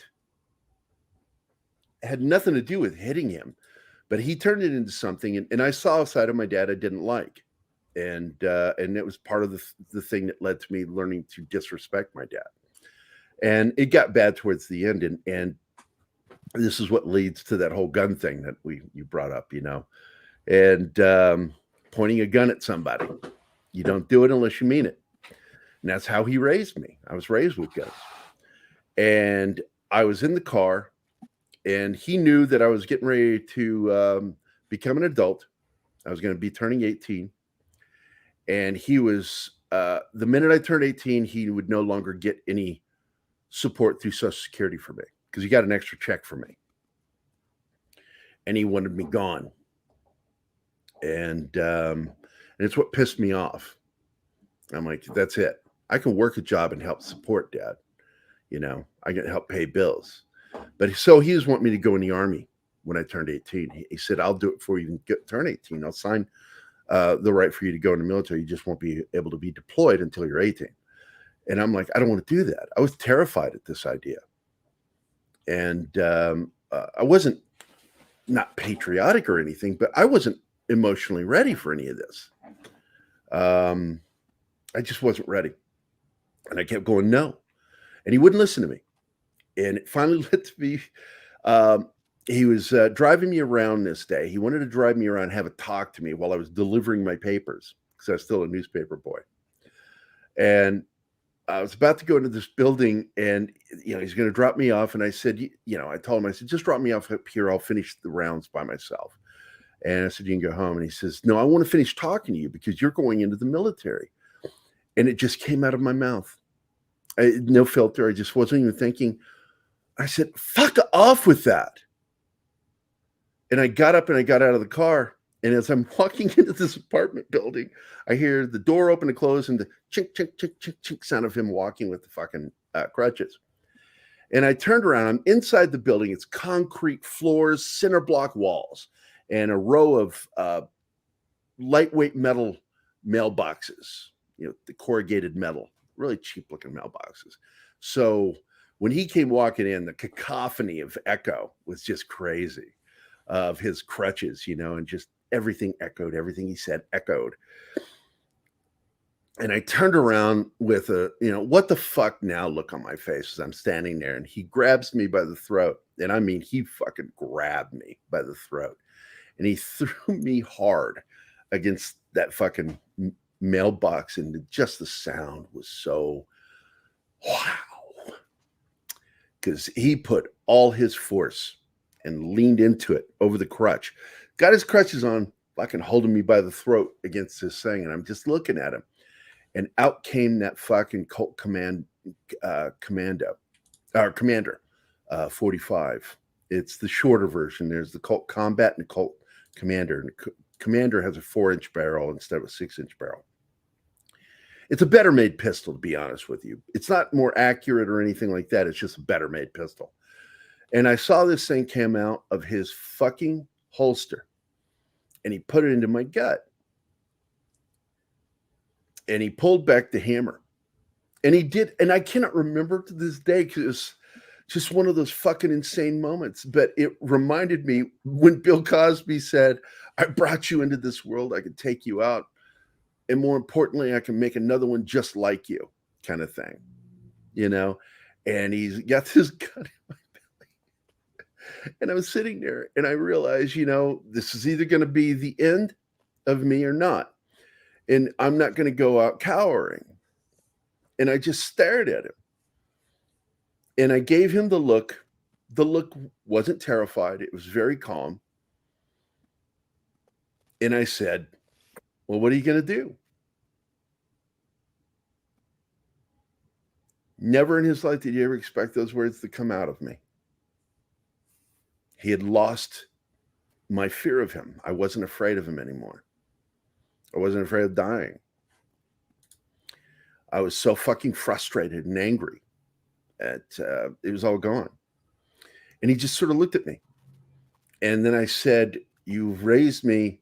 Don't point a gun at somebody unless you mean it. And he stood up and he dropped the hammer down and put it back in his fucking holster. and crutched his way back to the car. Didn't say another fucking word to me, and then just drove off. I was terrified to go home that day. Again, got Mr. Cody to intervene because I thought he might try, decide, what, fuck it, I'm going to kill him. But it was the end. It was the end. It lasted only a few more weeks. I took off and went to see my girlfriend at William and Mary, where she was a student. And this is where I always refer to as my time in fake college. Because I met one of her friends and his roommate never showed up and he told me to move in. And I went, okay. So I lived on campus. I lived in a dormitory. I was not a student. And it was fun. I had a lot of fun there. And a lot of adventures. I've always had adventures. But when I went back home, it was over. My dad said that I was out. He didn't want me coming back. And I went, that's fine. I'm ready to go on my own. And so I was on my own at 17 before I turned 18. He wanted me to go in the Army. I didn't. It would take me almost a decade to get the balls to go in the Army. It was, 9 years. And then 9 years later, I was ready. But, and I love my cousins, but one of my cousins has that gun now. And I was pissed. Not at her. Really not at her or her husband. His name is Gerry, by the way. I love my cousin. I love her so much. But so you're a redneck Gwen. I wanted that gun when he died so I could melt it down. Because it holds such a place with me because of that moment.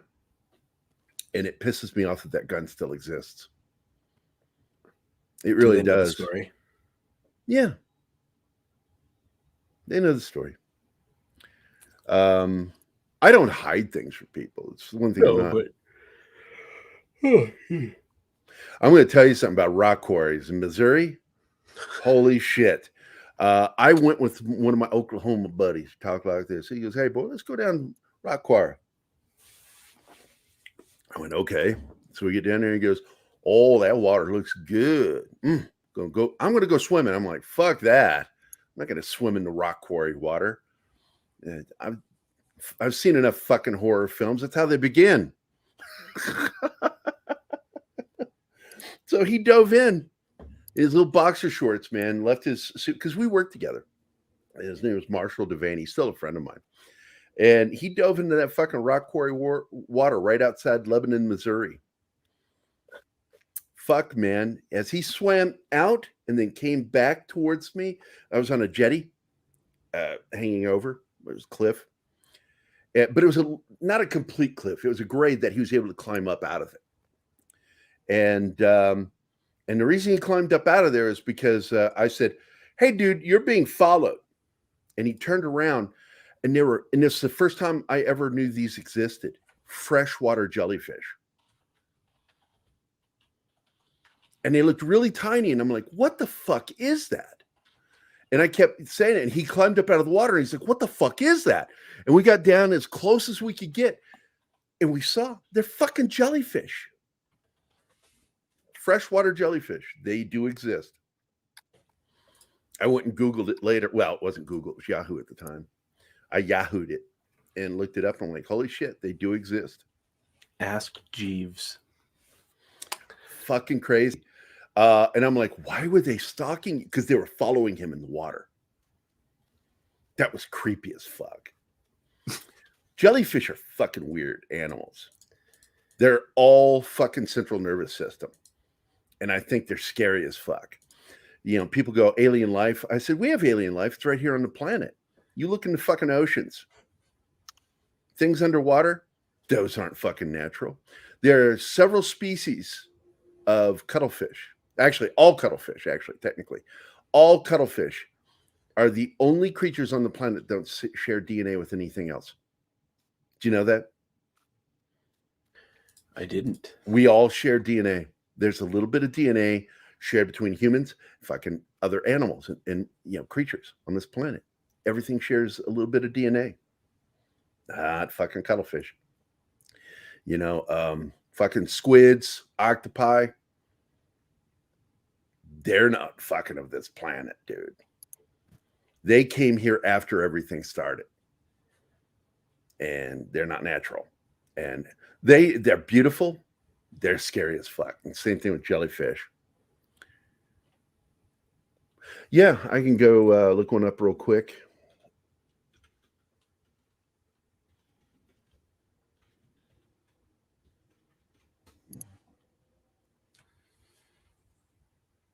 And they're tiny. They are tiny. So here we go. Let me hold on. Share screen.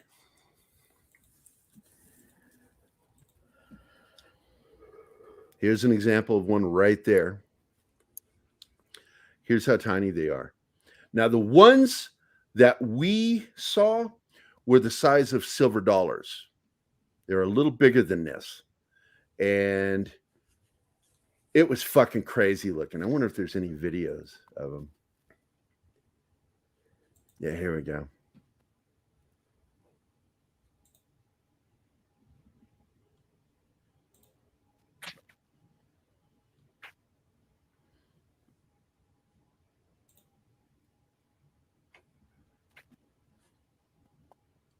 Yeah, there we go. Finally, there they are.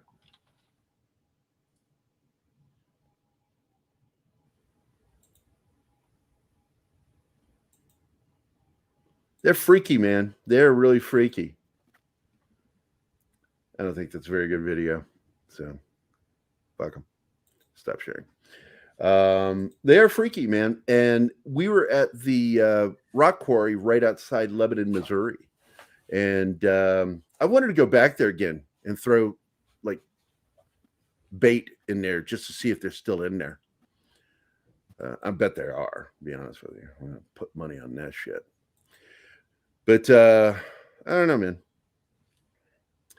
Yeah, this is one of those fucking Mondays, man. Fucking Monday. I'm in a better mood. Good. But, I just said it over the weekend. I said, I do these shows Monday through Friday. And you never know what we're going to talk about. I could be talking about entertainment. I could be telling jokes, or I could be talking about dark fucking shit. And here you are. And I absolutely believe in the power of the self to heal. I know that those of faith believe in giving things to God. I mean, it's where I learned the phrase. When I lost my faith, I just refer to it as giving it to the universe. Just let it out. You just let it out of you. I also learned through John M. Del Vecchio. I'll show you who he is. John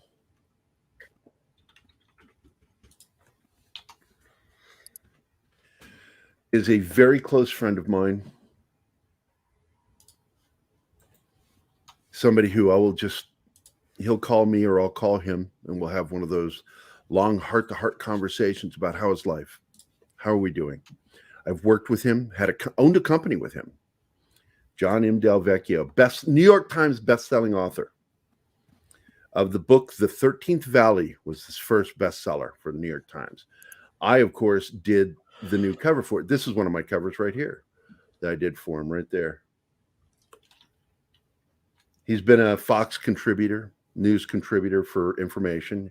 This is him in the Vietnam War. He was a Screaming Eagle, man. Airborne Ranger. One of my closest, dearest fucking friends, man. Great fucking book right here. I did the updated cover. This is the original cover of the 13th Valley. This was the second cover. And of course, these are the covers of all of his books now. Let me go ahead. And you did all of those covers? Open image, new tab. And I did all of these over here. Not that one, because this is not one of his regular books that was published. These are all published by Warrior Publishing. Let me enlarge that for you. I painted this cover. I painted this. This is not artwork here. This is all hand drawn and painted. This is not. This is not. This is. Eventually, this came off. I hated this lower band on the books. And eventually, this artwork became the primary. I painted that. It's a wraparound cover. Technically, all my covers are wraparound covers. I do front and back design. And I'm trying to see the 13th book cover, Gerry. Because it's the official cover now, even on if you buy the audiobook, it's my artwork on the cover. Hey, Gerry. Yeah, man. Wade has a question for you. Let me explain to you by saying this. Every single production person involved with the making of Platoon had a copy of that book in their hip pocket, including Dale Dye, who is my current boss, and what's his name directed it, Oliver Stone. Because the 13th Valley is the book that tells you day-to-day mundane life of the soldier in Vietnam, as well as covering the combat. It's a work of fiction, mind you, but there's another piece of artwork. This is actually, if you go to Jim Woodward's Facebook page, this has been his cover since I did the artwork. 2012. That's been his cover picture since 2012, Jim Woodward. And it's the anonymous thing. I was that which others did not want to be. I went where others feared to go and did what others failed to do. I asked nothing from those who gave nothing and reluctantly accepted the thought of eternal loneliness should I fail. I have seen the face of terror, felt the stinging cold of fear, and enjoyed the sweet taste of a moment's love. I have cried, pained, and hoped, but most of all, I have lived times others would say were best forgotten. At least someday I will be able to say that I was proud of what I was, a soldier. So here's another one of my paintings. I did that for Dale Dye. There's a lot of, that's not my artwork, but I did design that layout. And this is a buddy of mine, John Andrews. He's an actual combat veteran from Iraq. He was involved in the Mosul assault when the 72nd Stryker Brigade took back the police station and mosque back on June 24th of 2004. Some more of my artwork. See, I love doing the artwork, but I hated these photo things that they did at the bottom. It bugged me. But now these are my covers. No more bottom strip. It's just my artwork. I think those bottom banners were disruptive visually. It is the greatest Vietnam War book ever written, and tells the story more thoroughly than any other book, and was the Bible in every pocket of production for the movie Platoon. Gerry, did I ever show you my attempted comic book? No.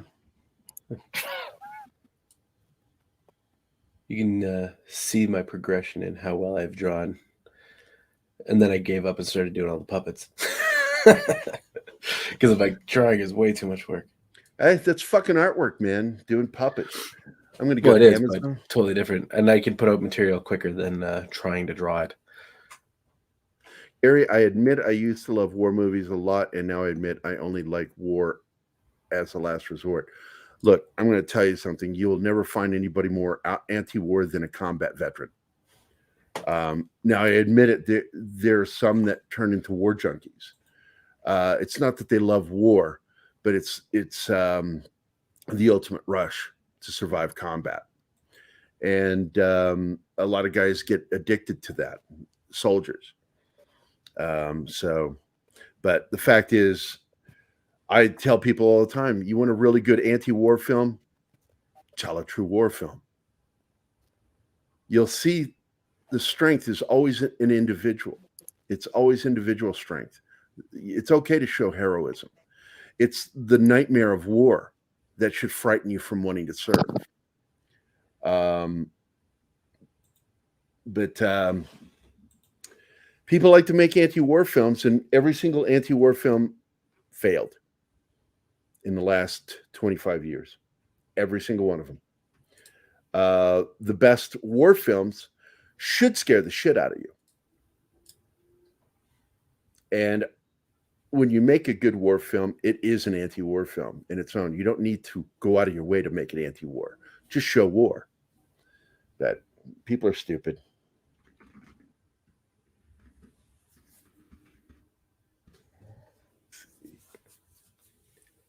Here's the book, but I want to go to, yeah, here we go. We're on his page here. That's my graphic novel I created. He wrote the afterword. Del Vecchio did. I have nothing to do with this book. All these covers are mine. But when we go to 13th Valley, there should be an audiobook. Where's audiobook? There we go. This is the audio cover, just my artwork. The publisher paid extra money for me to give them the rights to my artwork, and I did. I was very fair with the price. It's like, I've already been paid to do it. Here's one of my favorite war books I ever read was James Webb's Field of Fire. I read this when I was, what year did it come out? I'll tell you how old it was because I bought it when it was new. I was 14 when I read that fucking book. I was reading war books, and I think that's probably what scared me the most about joining the military was, having read those books. Oh, man. What did Kylock say? My favorite film about that whole Vietnam thing was Apocalypse Now, but now war sucks dookie. Well, I got to tell you, the movie's kind of full of shit. It really is. But it had real warriors involved with the making of it. But the best part of that film was the fact that they got Michael Hare, who was not a warrior. He was a war correspondent that served in, as a correspondent in Vietnam. And he served with warriors.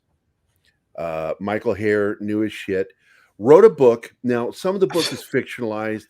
He took a lot of heat for that. And the book was called Dispatches.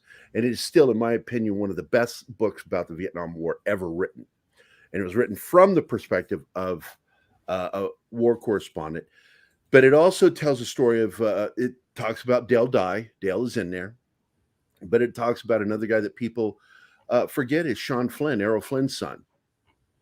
Errol Flynn's son disappeared in Vietnam. It was never seen again. He went off with a friend on a motorcycle to do some coverage of some combat. Was never seen on the other end. He just disappeared one day, and I believe that the VC killed him and just left him in the jungle. Why are you how am I depressed? What did I do? What did I say that made me depressed? I don't think you're depressed. I'm not depressed right now. I think he's just kidding. Bystanders. So basically think Avengers meets Lord of the Rings, and that's... How old were you when you drew this? Oh, this is like last year. But I've never drawn people before. Making puppets is your thing. No, I know. No, if you kept working at it, you understand. The thing is, though, that was my first drawing, though. So, like, it's your avatar that like makes you look. I think you look drunk. That picture, not depressed. Well, I drew that, but that's also me. Like, I actually just took a picture of the puppet. Actually, I just drew Mulinda. But that's the thing. Actually, maybe you can give me a tip here. I'll pull it up. Tip. Yeah, I'll pull up Mulinda's picture because I tried drawing the hair, and I suck at drawing hair, as most people do. Should open a sec here. There we go. All right. So here's Mulinda's avatar. Look, man, you're an artist whether you like it or not. You're an artist, so just. But because I understand lighting and shading, but the actual hair, Like that's where I suck. Take lessons, and you'll learn. I know. Give me Let a me tip. let me share my screen real quick here. Share screen. This is the folder. This is an old folder. This was the published version of the book, which I hated that lower section. I fucking hated it. That's the original painting.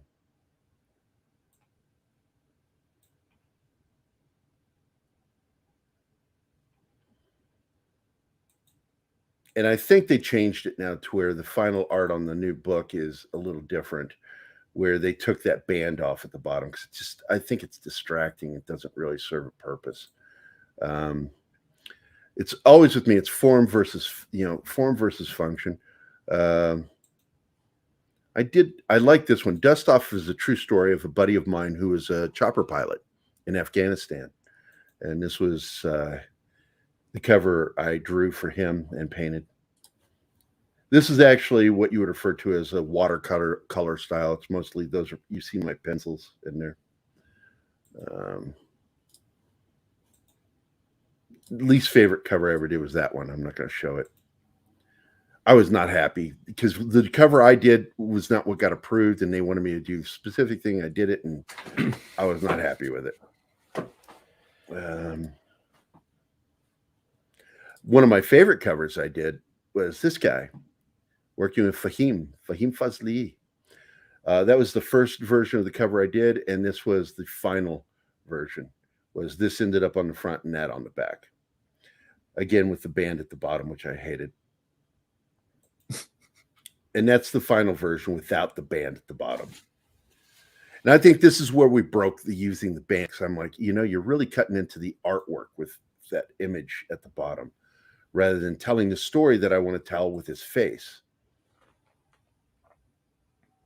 And this is actually really just pen and ink with typical comic book coloring that I do. It's one of the first covers I did that with, rather than just actually painting it. Prince's was one of them I did the cover to. This was I'll go to the final cover. This was the final cover.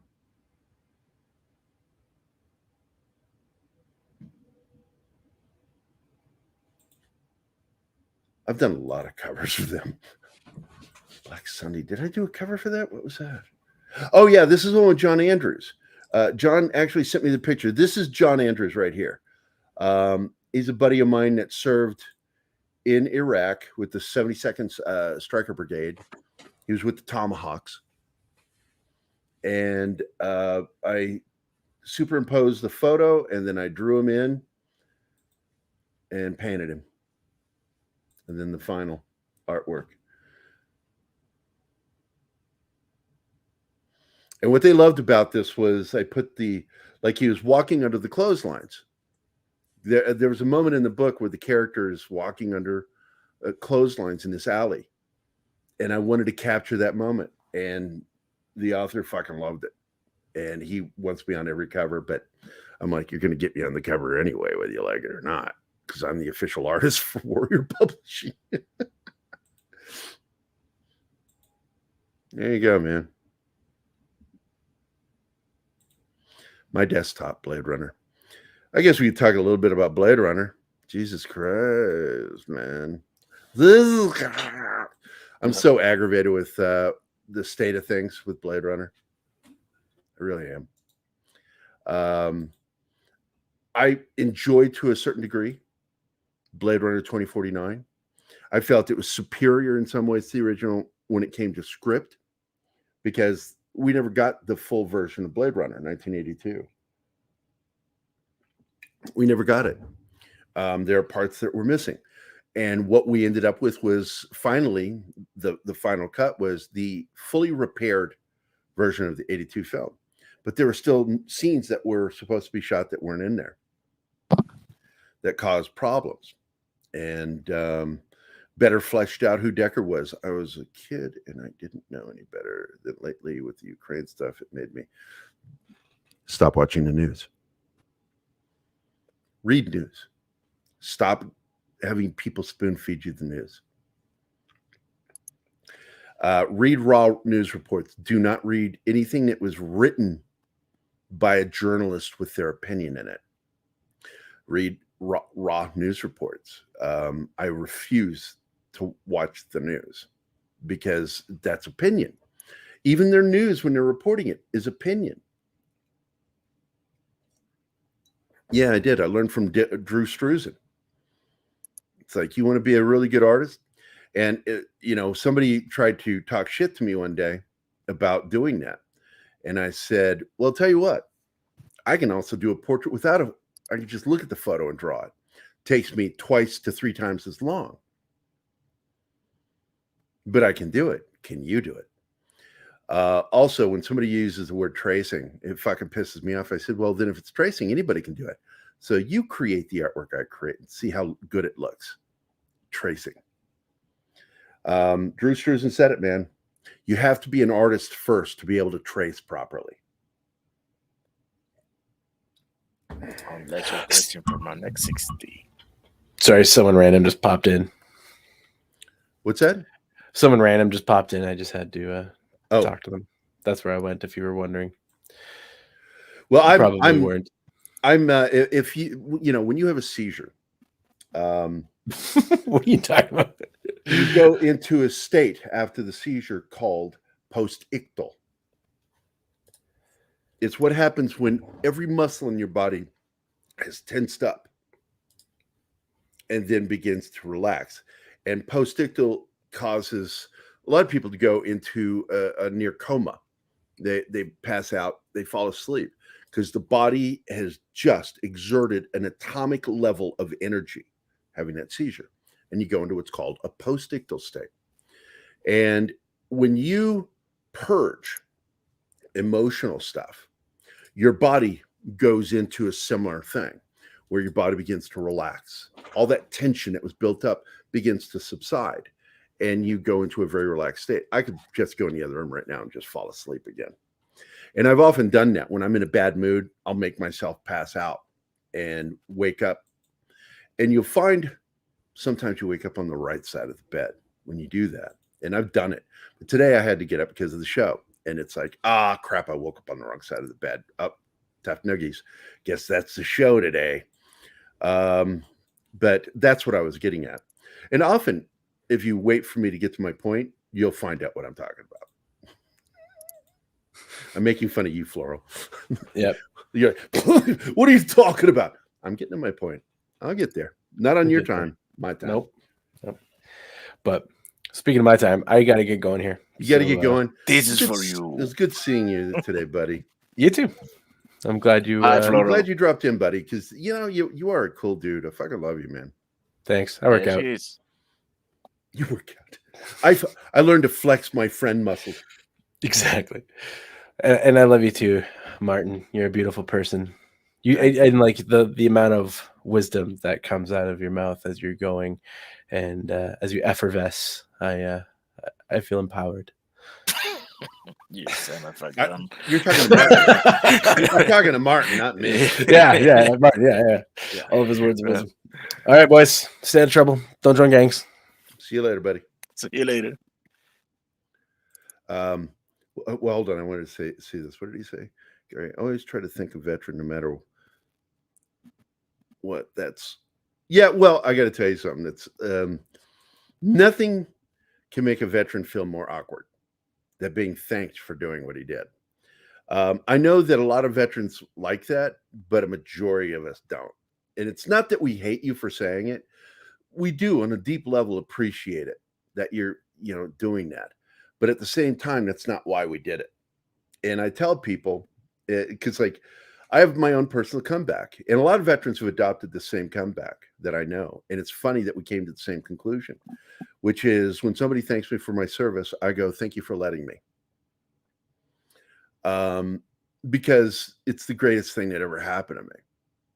It's the best thing that ever happened to me. And I have kids. Best thing that ever happened to me, best experience in my life was what I got through the military. The best people I got to know. But I also give a warning, that little caveat, which is be careful what veterans you think, because some of them were shitheels in the military and were buddy fuckers. or as we call them, Blue Falcons. There are a lot of Blue Falcons in the military. These are guys who are out for themselves. They don't understand the concept of team, of unit pride. They're individuals. And in fact, when you're in the military, and if Cavalry Che is here, he'll tell you I'm right. If you get called an individual in the military, it's an insult. Absolutely a fucking insult. And it is something you don't want to fucking hear. You're sorry to ask, but will you be doing any gaming today? No. I haven't gamed since January. I don't know why. I think it has a lot to do with the nerve damage in my hand. It just, it's hard for me sometimes. I can sit here and talk all day long, but I'm sitting here very uncomfortable. And the minute I start doing things, like I had to stop drawing a lot this weekend because I was having trouble. Hey, Gary, Yeah, man. take a look to the Saturday morning fun time group. Do what? Saturday morning fun time. The group. Oh, over on Twitter? Yeah. Oh, man. Oh, man. Sad day. Damn it. So, yeah, I'll share that with you, everybody. We lost Philip Baker Hall today.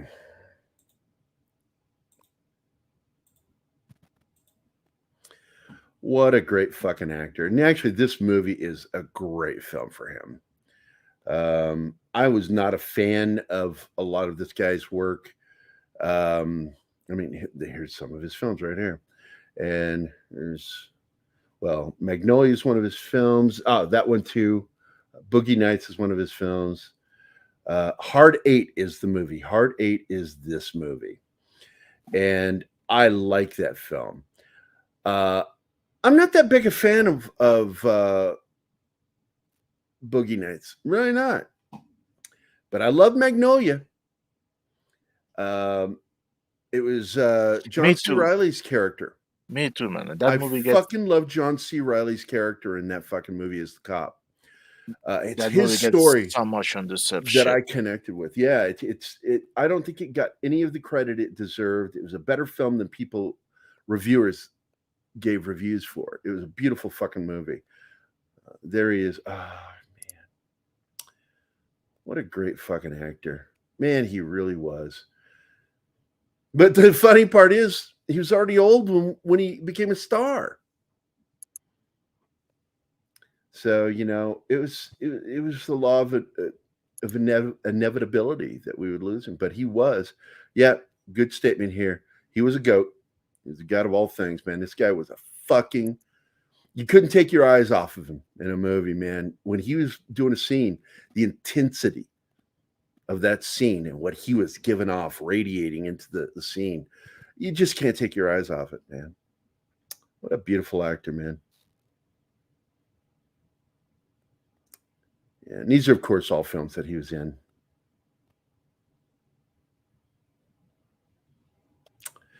Damn shame. Philip Baker Hall, gone. He was 90 years old, man. That's a full fucking life, in my opinion. You make it to fucking 90. If you're in your 80s, like, I'm impressed. That, yeah. All right.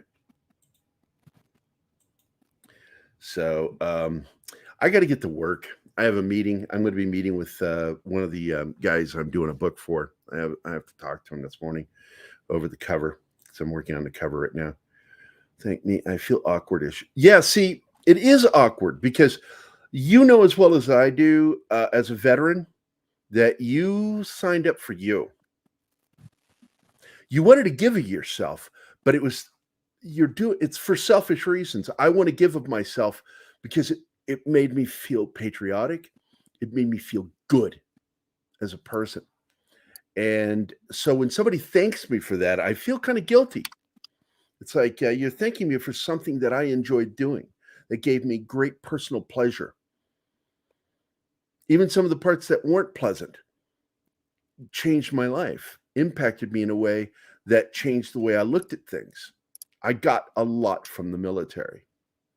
And I have some friends to this day that I served with that I think are amazing, amazing fucking people. Look, I'm not going to argue there, Dennis. I'm not going to argue there. I'll go ahead and I'll share one of my favorite stories from the Army. All right, I'm going to tell you guys one story before I go. I'm going to end on this story.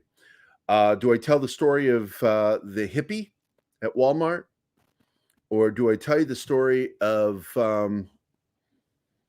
being asked to save a chair for someone?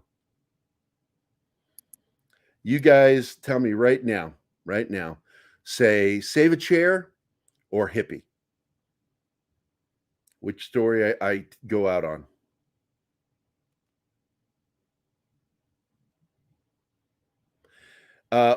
I'll answer that question real quick here. Do what you're going to do. If you feel like thanking somebody that served and you know they served, thank them. Just do your thing. Consider that veteran's discomfort for being thanked. Make it quick. Don't make it linger. Don't be somebody's mom. Don't be somebody's mom, man, where they just won't fucking walk away. Just thank them. I want to thank you for your service and be done with it. If you want to shake their hands, shake their hands.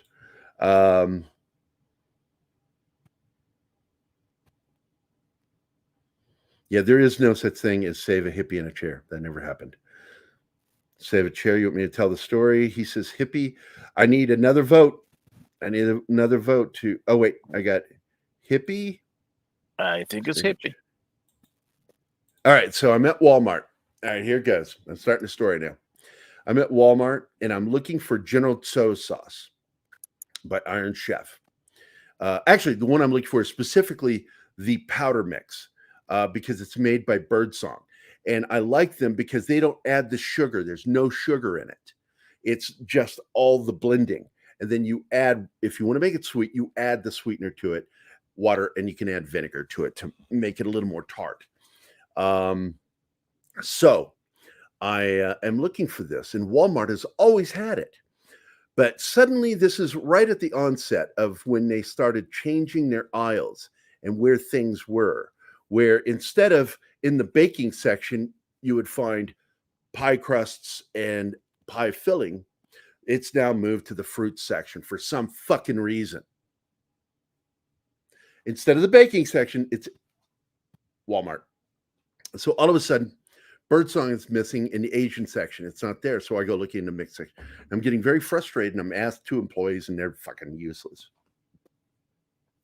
And as I'm walking down one of the aisles where you can get condiments to see if maybe for some reason it got moved there, I'm walking past because I'm always situationally aware of what's going on around me, and I notice everything.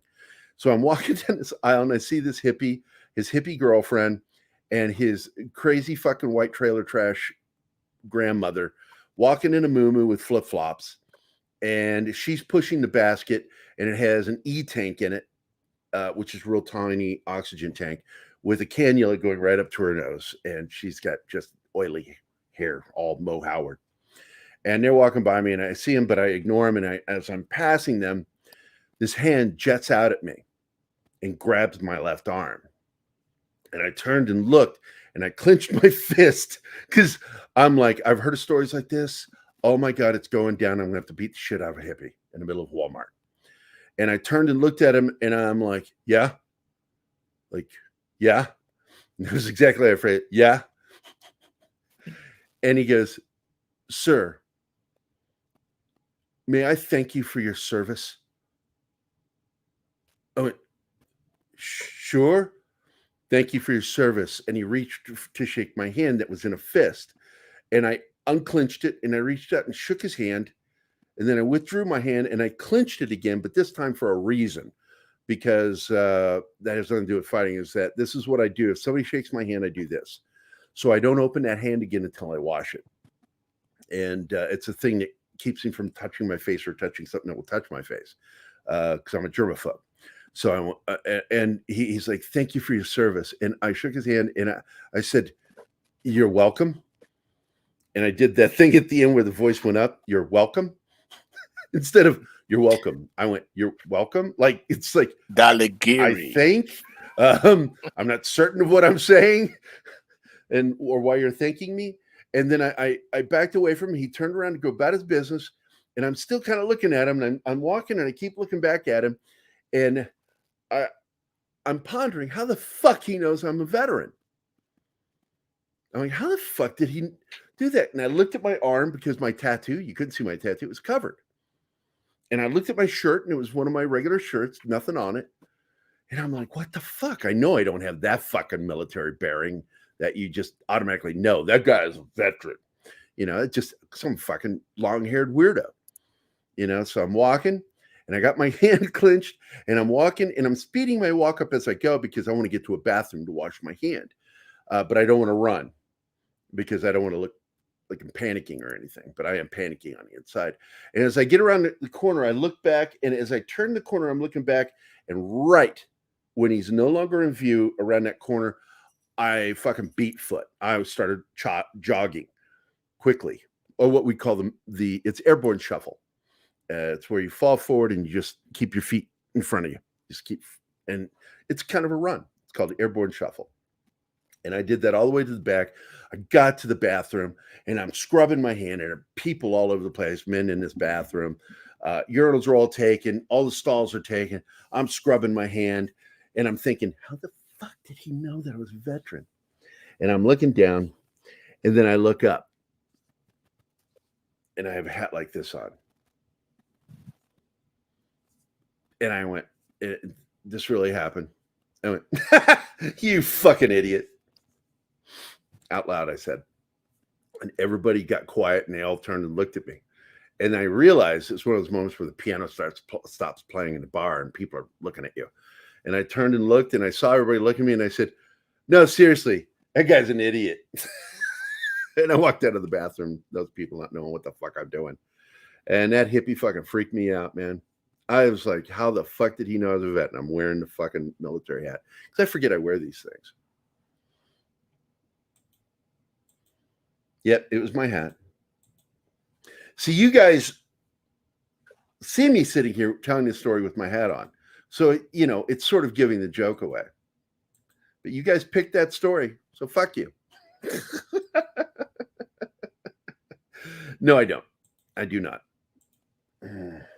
I don't do that. I did it for a brief period in my life, not because I wanted to. I've never bought dope once in my life, not once. Not interested in it. I'm a booze guy. And I don't even drink anymore. No, the worst joke ever is the one I told to Father Weems when I was a kid. I got put on the spot because I said something fucked up that was funny. And he walked up and said, oh, what are you boys laughing at? And Chris Lindsay, good friend of mine still to this day, said, Gerry told a joke. And I'm like, I did not tell a joke. I said something that he doesn't need to hear. So there you go. Yeah, and that's it. I'm not a big fan of hippies. I've known hippies since I was a kid, and I think they're filthy. I think they're gross. Because I'm talking about true hippies, real hippies. Not the people who like to dress like the 60s and say, I'm a hippie. You're not a fucking hippie. I've known hippies, and they're filthy as fuck. They smell. They stink of patchouli, as one guy said. You know, they stink of weed and sweat. Just basic body odor. Because they don't bathe. You're whatever, awesome one. Peter Vinkman says, my late dad was in Nam and my late father-in-law was in World War II. My grandfather, I lost my maternal grandfather. He died in Vietnam. And he was what you would refer to as a CB. He was a construction worker for the Department of Defense, and he would build buildings. And he was working on a hill in Vietnam and had a heat stroke.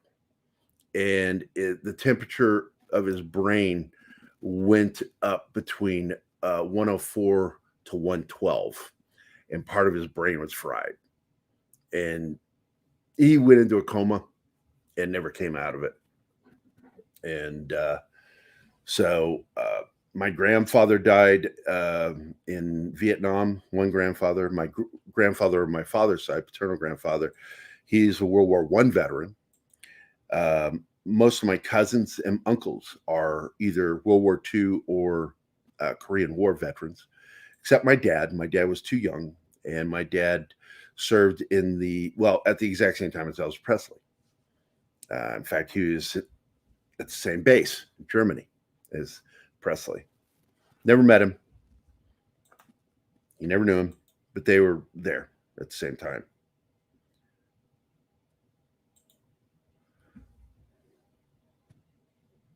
What? I don't know. That one went over my head, Monkey. I'm not sure what you're talking about. Yeah, Vietnam era hippies from the 60s and early 70s are filthy motherfucking people. And they're always around our house because of my brothers and my sisters. And I really didn't like them. I hated the way they smelled.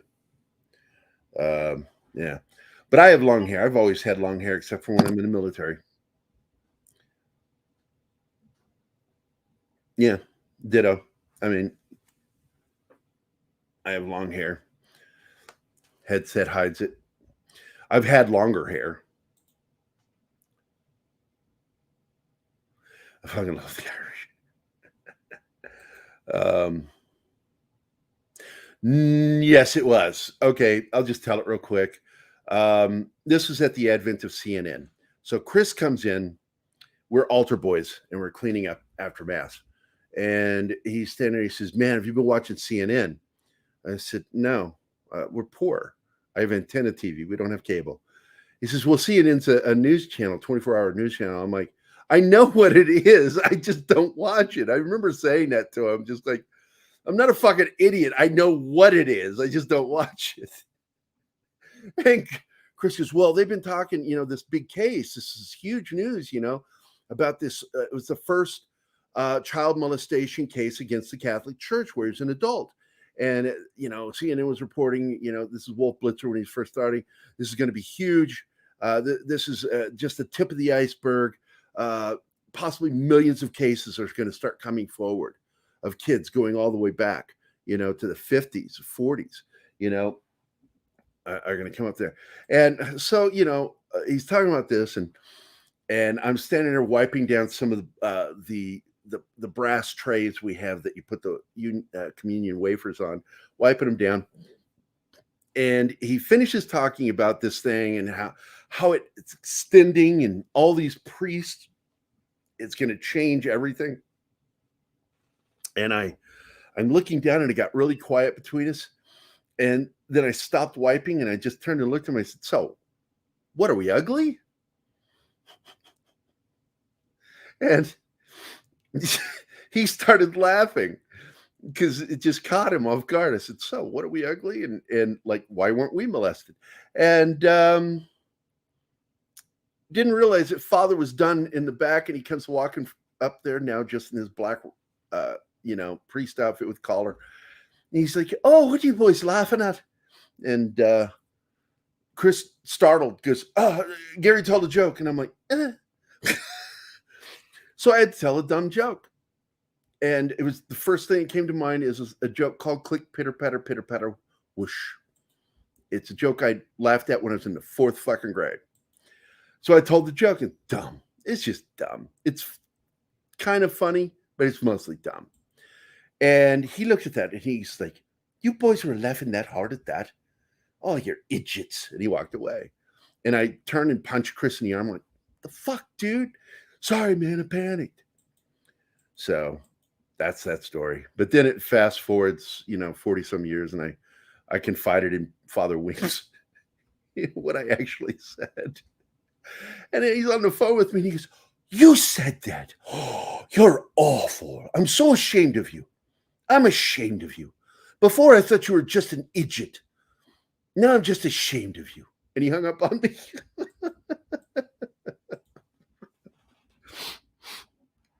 Yeah, I lied to Father Weems for years. He thought I was all the way up into my 40s. He thought I was still married to the same woman. Every time I was in a relationship, yeah, same wife.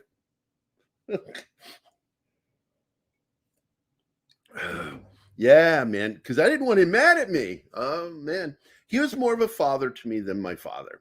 He was the guy, and seriously, I think my life went to hell when I was 16 because he got sent to another parish near DC, a bigger parish. They wanted him because he's really good at running parishes, and they moved him up to DC, and that's where he retired. And it broke me when he left because he was the thing that held me together with my dad. And once he was gone, it just fell apart. So, but yeah, I lied to a priest. My aunt is I'm going to tell you something else I did worse one day. I'll tell you what else I did.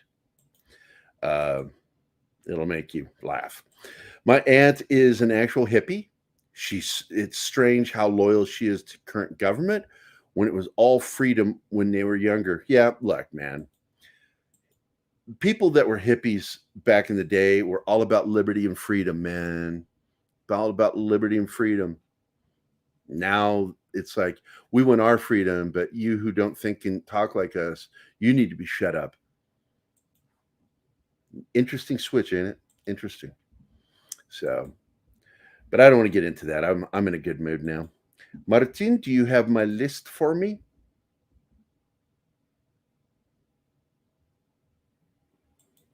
Martin, there we go. Thank you, buddy. I want to thank Awesome One for being here, bright as day. Cam's Crash Course, Cavatino Cavalryman Che. Man, you're a brother in arms, man. Das Wolfen, D. Bud Martin, Dennis McCullough, Dr. Dragon, Gap Stargate, Jacob the Critic, Kylock, LDG, Lindsay the Cynical Geek. I love that name. Lord Thoth was here. I was really not paying attention to the chat today. I was just really caught up in the shit in my head. I apologize, guys. Let's see. Marcos was here. Monkey Jeebus, one of my two favorite monkeys. Mr. Tickle Trunk, Parrot Head. Penny was here. That's Dan's wife, Dan's mom. Psycho Dwarf 9, Real Wade Nation. Sox Bulletin was here. Good friend of this channel. All you guys are. Psycho, I already said that one. T-shirt historian, good friend of mine. The Comic Relief Crusader was here. He's like my new best friend. I fucking love this guy. Dorknet was here, Daniel. The lovely Sherry was here. There should be music with that, like something from Batman. Every time you say her name. The lovely Sherry. She was here. The Peter Venkman fan site. And the Tomb of Dra. Is that supposed to be Tomb of Dracula? Or did you mistype that? Or is that what their name is? Tomb of Dra.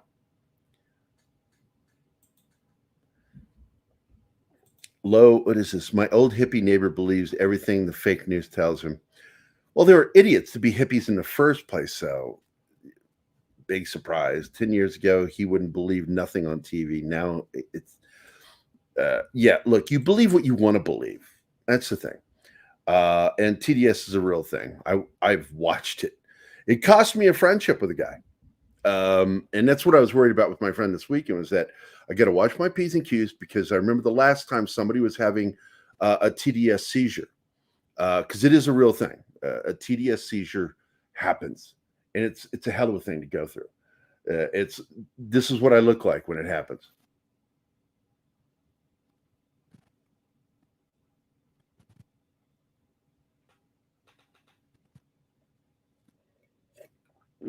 Okay. So you just got to survive it when somebody goes through it. And it does happen. And It's not amusing to me. I don't find it funny. I find it tragic when somebody is that fucking, you know, when they get in the, you know, it's fucking, it should be funny, but it's not to me. It's painful to watch and or listen to. And back in 2016, man, a friend of mine woke me up. I'd just gotten out of the hospital and I was exhausted. I was recovering. And he fucking woke me up from a prodigious sleep and starts ranting about Trump. And I'm like, look, man, Come on, why? man. I told you not to fucking talk to me about this stuff. I don't really care. It's, you know, feel what you're feeling, man. But don't fucking make me try to feel it. I don't feel what you feel. And you call me and you're fucking yelling into the phone about this shit, and I don't want to talk about it. I've asked you politely to stop it, and I'm telling you, you just fucking woke me up, and it's pissing me off that you did this. So he left. He got off the phone and never talked to me again. He's threatened me a couple of times, but you know, by email. And I just simply cut him off. I blocked everything. He can't call me. He can't email me. He can't contact me through Facebook, Twitter, because I think he's crazy. I think he's absolutely out of his fucking mind. Hell of a thing to die from, my friend. Gave himself a stroke, huh?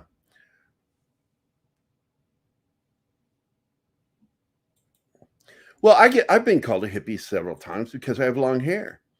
And this is when the words will come out of my mouth. I'm like, I'm not a fucking hippie. I bathe and I'm conservative. I just happen to like long hair on myself. I just like having long hair. Mostly because girls like to play with my long hair. That's why I started getting long hair. I'm like, oh, girls like this? Oh. And I've had my hair played with a lot.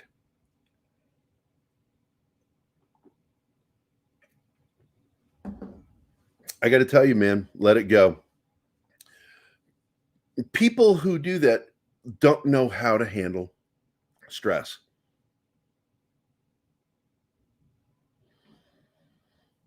They acted like what he did would never change. Yeah. Look, I will say again, my career was at its best freelance between 2016 and 2020. And it's slowly going back to what it was pre-2016, where I'm struggling again. Okay, you're a girl. Peter Vickman fan site. You are a girl. I suspected you were a female before, but that statement tells me you're female. And a lot of women feel that way. Every single woman I've ever been in a relationship with, if I cut my hair, will go, are you going to let it grow back out? You going to let it grow out? Because they like it. Yeah. Look, man, I don't have Biden. Yeah. They're the ones who get TDS or, you know, any type of DS over politics. I don't. I just look at it like this is just more shit we got to deal with.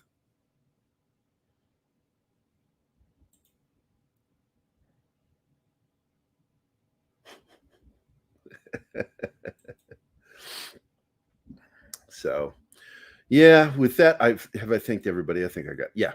Was that Tomb of Dracula, Martin, or Tomb of Dra, like you wrote it? Right. Tomb of Dracula? Yeah, you wrote the very last name on that list is the Tomb of Dra. D-R-A. Is their name actually that way, or was no? Did you Dracula? See, it cut you off. Go look at the private chat. It cut it off. I think it hit. Oh, only allows so many words. So if there's more, go ahead. So War Monkey, Tomb of Dracula, Dracula, and War Monkey. Okay, there you go. So War Monkey was here. Both my favorite monkeys were here today, and of course, low spec Linux laptop. Oh, okay. Thank you too. So appreciate you managing the chat today, buddy. I'm not wanting to go outside. Yes, it's fucking hot here. I've got the air conditioner cranked up to where It is now dripping water from the vents because of the humidity. It is so hot outside.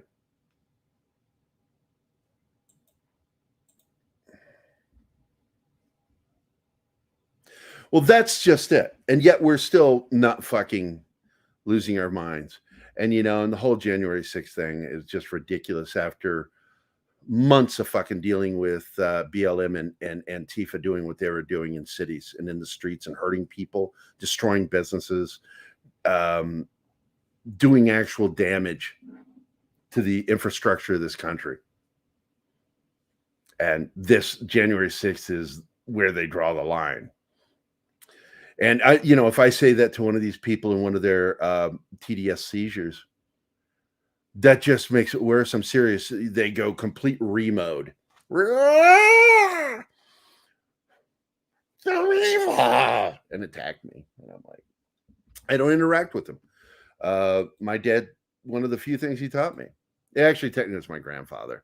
It is my grandfather's advice. My dad just echoed it, which is don't ever argue with someone that's stupid or crazy.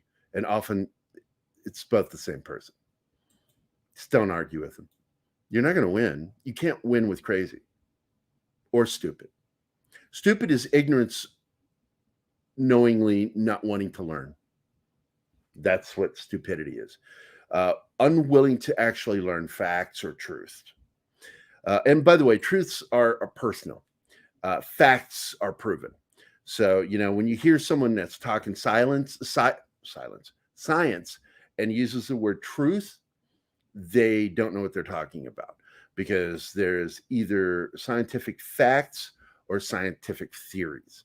And scientific theories are closer to facts than anything you're thinking, because scientific theories are proven to some degree, but not to the degree to where it can be called a fact.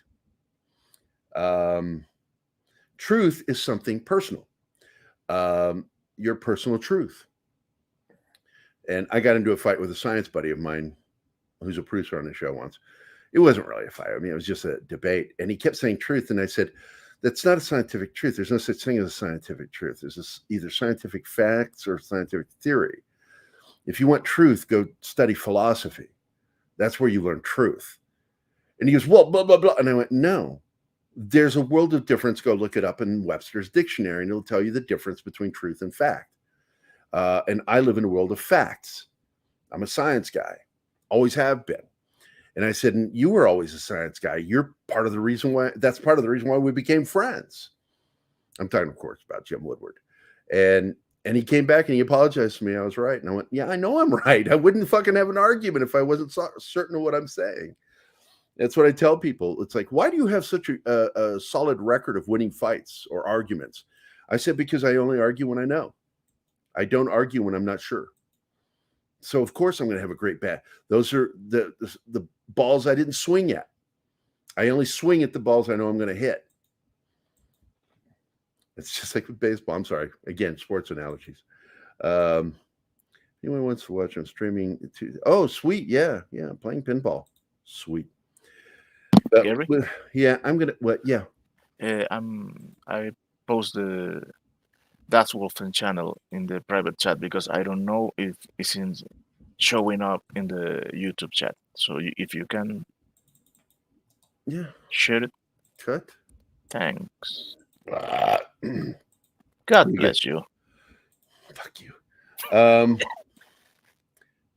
Paste. And there you go. This is Das Wolfen.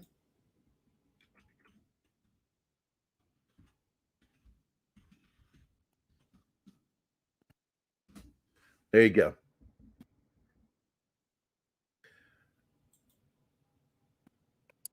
I am not bald. I have a full head of hair. It's amazing how many of those types are all in the fandom now. Yeah, I know. That's why I really feel politics, personal degree politics, shouldn't be involved in the conversation, and why we limit our shows to only talking about sociopolitical subjects like identity politics, wokeism, that shit. Because pretty much across the board, liberal to conservative, we hate them. We hate them equally. And it's funny that that's the area where we meet and agree. And so I try to leave it out of there. But every once in a while, I have a bad weekend, man, and I got worn out by bad behavior this weekend. I just, man, I am so polite to people that I just don't understand when they're fucking rude to me.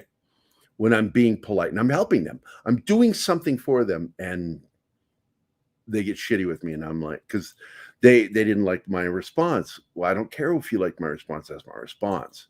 You know, you need to learn that not everybody gives a shit the way you give a shit. I give a shit in a different way. And the shit I give is my personal business, nobody else's. So people who are, and I told my friend, my filmmaking, TV directing friend, I said, look, man, this is another one of those wish in one hand, shit in the others. I'm telling you, I predict you're going to be very disappointed in this. It's not going to go the way you want it to. Oh, it's going to go that way. I'm watching. He was frothing, yelling at me over the phone. And I'm like, man, I'll be the first one to tell you were right. That I'm telling you, it's not going to happen. It'll never happen.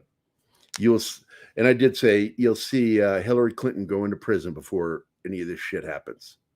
They're going to get fought tooth and nail, and they're going to get wrecked in the end. They're going to be made, every time they've done this, every single time they were made to look stupid. Every single time.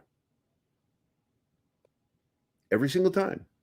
Because they're being petty. And everybody knows they're being petty. This is all payback because of Clinton. They threatened, the Democratic Party threatened the Republican Party back then, said, we're going to get you one day. And Trump was their get back. And they don't want him in office because he actually gets through to people, even though he's a fucking asshole. He still does things that people like. He manages the country in a way that most Americans like. And what happened in 2020 pissed off a lot of people because we know that there was some dishonesty. That when you rely on mechanical stuff, you're going to have fucking problems because it's easy to cheat. Am I saying that they cheated? Yeah, I did. I believe they totally did. But I'm not throwing a fit about it. I'm not having a fucking breakdown over it because I'm a rational person. Rational people don't fucking lose their minds. When I hear people lose their minds, these are the people I really don't want to fucking have a conversation with because they lack the ability to be rational. And I dislike irrational people. And that's what that is. It's irrational to have TDS. So, but I want to thank you guys for being here. I don't get the finger. Help me out, Martin. Poop, finger. My fingers? Does my fingers? I don't know. I don't know. I don't get it. Get shit on Gerry? I don't know. I don't know what that means. My 13-year-old nephew is. I gave you some. Oh, you were giving me some shit. Oh, I get it now. That was good. I like that. Come on, people. Let's give at Das Wolf from Awesome some of those subs. Please do. He's a good friend of mine. I'm polite as long as possible. Oh, I'm polite all the way up into punching someone in the face. And that's a fact, not just a truth. It's a fact. I have never punched anybody that I wasn't smiling before I hit them. And in fact, when I was a paramedic, a guy made a joke about my wife and my partner. Guy kept like joking. He was joking around about my wife sexually. And I was smiling the whole time, just looking at him. And my partner, I can't say his name because there's something that happened. Nice guy. And he said, I don't think you know how to read a room, dude. You are probably seconds away from probably the worst ass beating you've ever had if you're not reading Gerry's face right now. And the guy turned to look at me and says, oh, I'm sorry, dude. Am I pissing you off? I said, let's stop talking about my wife. And he did. And thankfully, no ass beating, but I was grinning the whole time because I smile before I do what I do because it's a way of throwing your opponent off. I learned that early on. Never telegraph. Don't emotionally telegraph. Don't physically telegraph a punch. And absolutely, I came from the school that if you know a fight's about to break out, take the first punch. Don't wait, and make it a worthwhile punch. Don't fucking just like a eh. You fucking go for the knockout on that first punch, because the goal is to end a fight, not start a fight. Well, they're irrational, angry about something. I get angry about things all the time. Getting irrational about it is just like when somebody's raging about something. And I get sometimes, like, I could see if it's involving money in particular, because I've told everybody about what was going on at Warner Brothers when the shit went down with Ezra Miller over in Hawaii. Fucking David Zaslav was raging through the fucking offices, terrified. Reports came out, it was terrifying. He wanted blood from Emmerich. He was that angry, and luckily Emmerich wasn't there when it happened. So that's a rage I kind of fucking understand, where there's a lot of fucking money involved here. But past that, when it comes to petty stuff like politics, to rage over that, I mean, shit, man, I'm losing money right now. Am I raging? No. I know that what I'm going to do is I'm going to do what I always do. I'm going to fucking vote next time. And I'm voting for somebody that I know is going to fucking do something about the economy rather than shitting all over it. Sitting there being a puppet for a party. You know, I get tired of puppets, man. I fucking hate them. Floral knows it. So does Snowdub. They know. I fucking hate puppets. You guys take it literal. No, I hate people who are puppets. I step forward. Although Snowdub fucking freaked me out the first time he came on the show, I'm like, what the fuck? So, triggered my ADD in a way. Hey, Calvin is with us at last. Hey, King Sport Cow, what's up, buddy? Cam's Crash Courses. Yes. There was no other shot. He fired one shot and ended the fight. Amen, Cam. Amen. Be like Han. That's why Han Solo was kind of my fictional hero as a kid. I wanted to be like Han Solo. Yeah, I posted that. It's like the tribal court issued, what do you call it? Not a restraining order, but something like it. The tribal, yeah, I think it is a restraining order. And he was nowhere to be found. Ezra Miller is in hiding now. But my problem is, and Fat Steven has the same problem, which is this isn't real grooming the way they're using it, because they are knowingly using the word grooming. They're doing it to be sensational. The grooming automatically triggers sexual in your head. But that's not what was going on here. This is identity politics and cult-like beliefs in identity politics. It is a cult thing, and definitely he is a part of a cult. Ezra Miller. People with mental illness are often drawn into that. They are preyed upon. People with mental illness are preyed upon by cults. They are targeted. They seek them out. And Ezra's one of them. And he was doing the same thing with this girl. And yes, what he did was illegal. If it was under 18 doing this shit without the approval of the parents, telling the parents one thing but doing something else behind the scenes, yeah, that's criminal. Well, I have my opinions on that. Firstly, we have no idea. We can have all our opinions we want. Dude, you don't let your 12-year-old hanging out with a 20-something dude.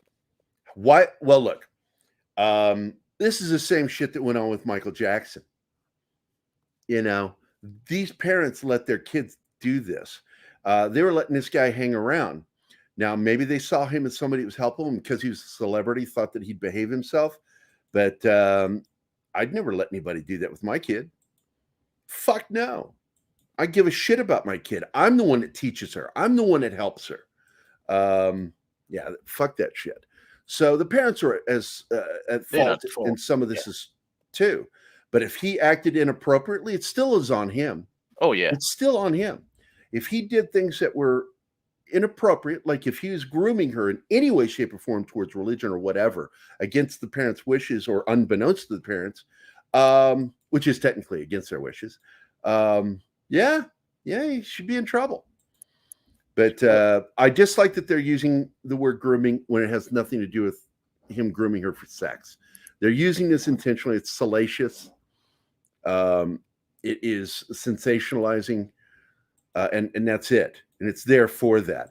And yes, they're trying to cancel him even further. And the fact is, look, man, that guy's career's over. He fucked up. His career was over before this shit. This is just burying him. And I'm just not into that. But if he did something illegal, yeah, he needs to be taken out of the equation completely. Well, one thing is sure. He can Well, you got to ruin- prove right here, Monkey Jeebus, the word delinquency. You have to prove with a shadow of a doubt to a jury or to a judge that what he was doing was causing that. Was she drinking? Was she having sex? That delinquency has a very specific definition in the law.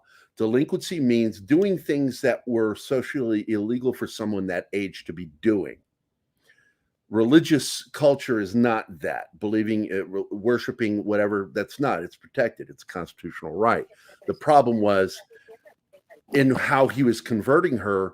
There are places where he could have been breaking the law doing it. He's breaking the law. She's not. She's not doing anything that's illegal. He is. So it's a real tightrope situation, man. A lot of stuff to prove. Drug use, that is where you would get, if that's true. Once again, these are all not proven yet. These are assumed. These are all assumed. We need to wait. And this is why I defended Johnny Depp. Prove that shit in a court of law. I use the same fucking, I'm not going to ever be a guy that teeters back and forth, that preaches one way and then changes and goes, oh, it's okay to say this about that person. You don't need to prove that. No, it's all needs to be proved in court of law. And you need to do that. Guy's career is already over. It's done. You can stick a fork in that motherfucker. He is done. Without this situation is just burying him even further. Instead of 6 feet, we're going to go 12 feet, you know?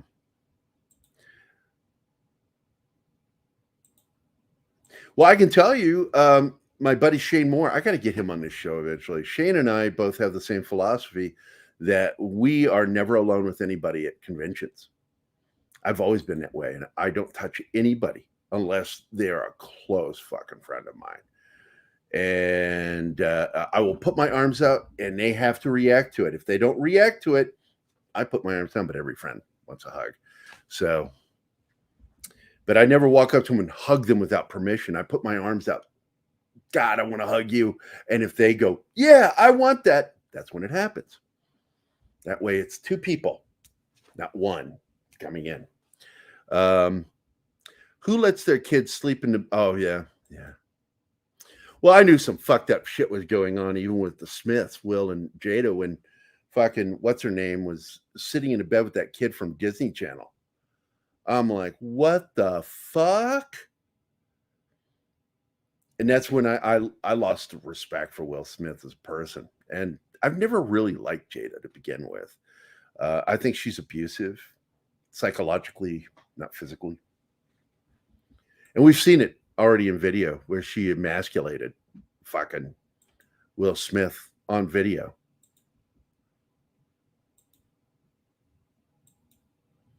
Yeah, well, yeah, conversion camps. Geez, come on. Those things, why they exist in this world, I don't know.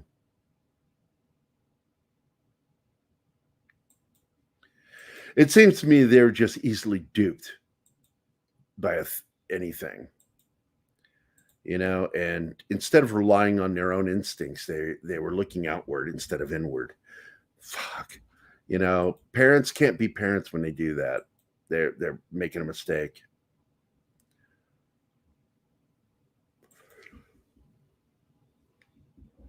Yeah, no, none of that. I've never been into that anyway. I went to a convention back in the 80s, and there was this girl I worked with, and I knew she had the hots for me, and we made out, and she was going to go back to my room with me, and I said, it's probably better we save this for when we get back home. And we did. We waited. We didn't do it because I don't think it's appropriate to do that shit at a con.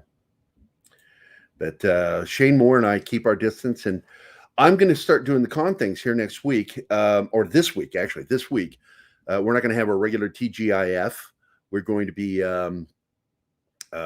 or Saturday morning fun time. We're going to be at a con this weekend, a Tremendicon, that was put on by a bunch of our friends. We're part of it. Keith and I, we're going to be covering the show, or covering the con on the show. So it's, I think it'll be fun. A lot of people. We're supposed to get treated like press. I don't know if we're getting press passes, but we're going to be treated like press. And David's going to make sure that our guests have a chance to sit, the guests of the con get a chance to sit down with us on the show. The former cultist said they have schools for elites teaching woke and goddess stuff, heavy on female before men stuff. Yeah. I don't want to get into the cult stuff that's involved with this one because I know what the cult is. I talked to Steven about this stuff last night. This is something that some of us that do these shows, including our good friends at Midnight's Edge, are aware of this cult. And we have all agreed that we will not talk publicly about this cult because it's dangerous. You have no idea how widespread it is. And you can get your fucking show ganked over it if you start talking about it. And I won't do it.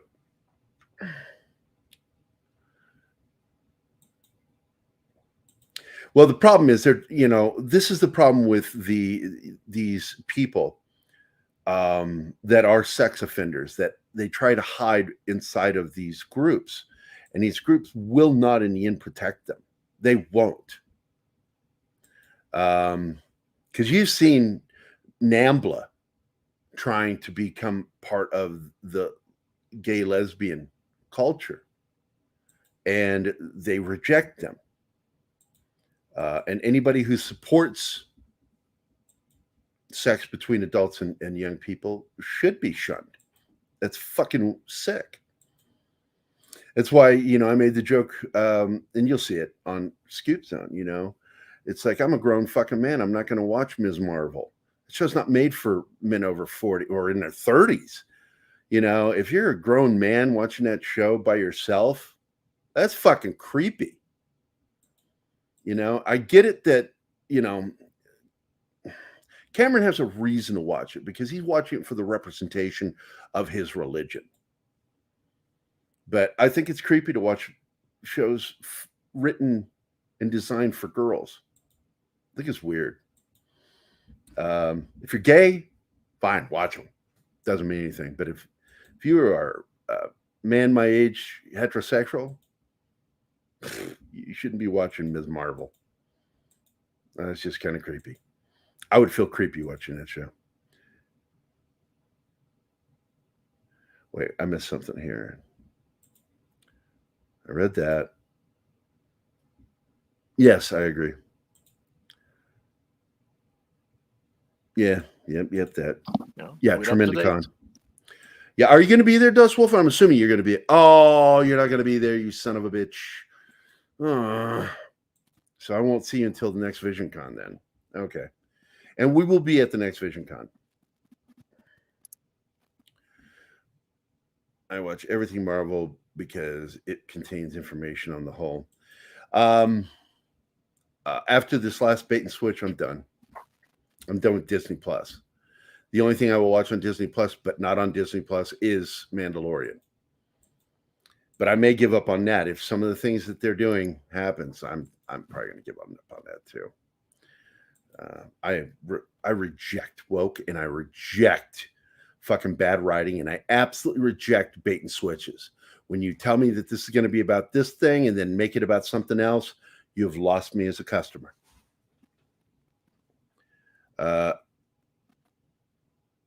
Wait a minute, what's this? It's an 8-hour drive. You can pick me up if you're going through Tennessee, Gary. I am absolutely not going through Tennessee. I am in Joplin, and we are on the opposite side of Springfield, and we're going to Springfield. So that would be way out of my way. I'd have to go all the way towards St. Louis and then drop down south. And I love Tennessee. I've been to Tennessee many times. It's a good state. Mainstream or classic bronies? I don't know how to answer that.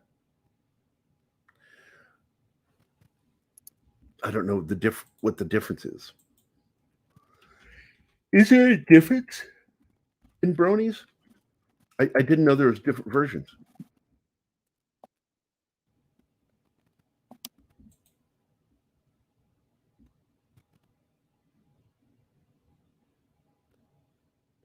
Oh, I see what it is. Yeah, I'm not a fan of My Little Pony. So once again, I'm a grown heterosexual man with very manly interests. My Little Ponies is just like that's adult men who are interested in that are often also into furries, and they freak me out.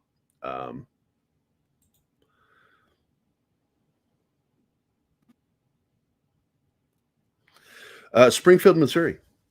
I know Springfield, Illinois. Springfield, Pennsylvania. There's Springfields everywhere. You know, it's almost like Elm Street. Every town has an Elm Street. Every state has a Springfield. That's not true, but a lot of them do. But Springfield, Missouri, is the one I reply. Man, I can't even talk now. I'm talking about Springfield, Missouri, because I'm in Missouri. Let's see. What's this? Many of the guys I've been acquainted with started as fans of. It's weird. I get it with like my son. My son's gay. My son is very gay, and he loves My Little Pony.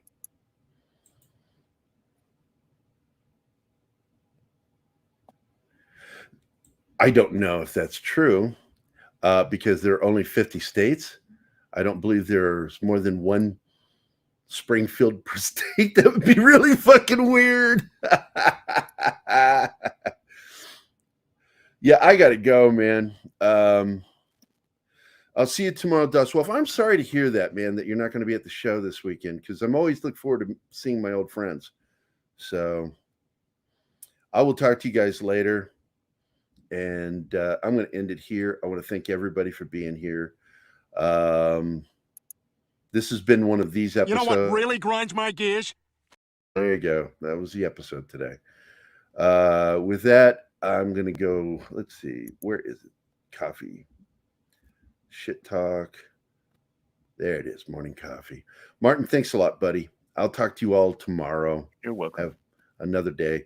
See you guys.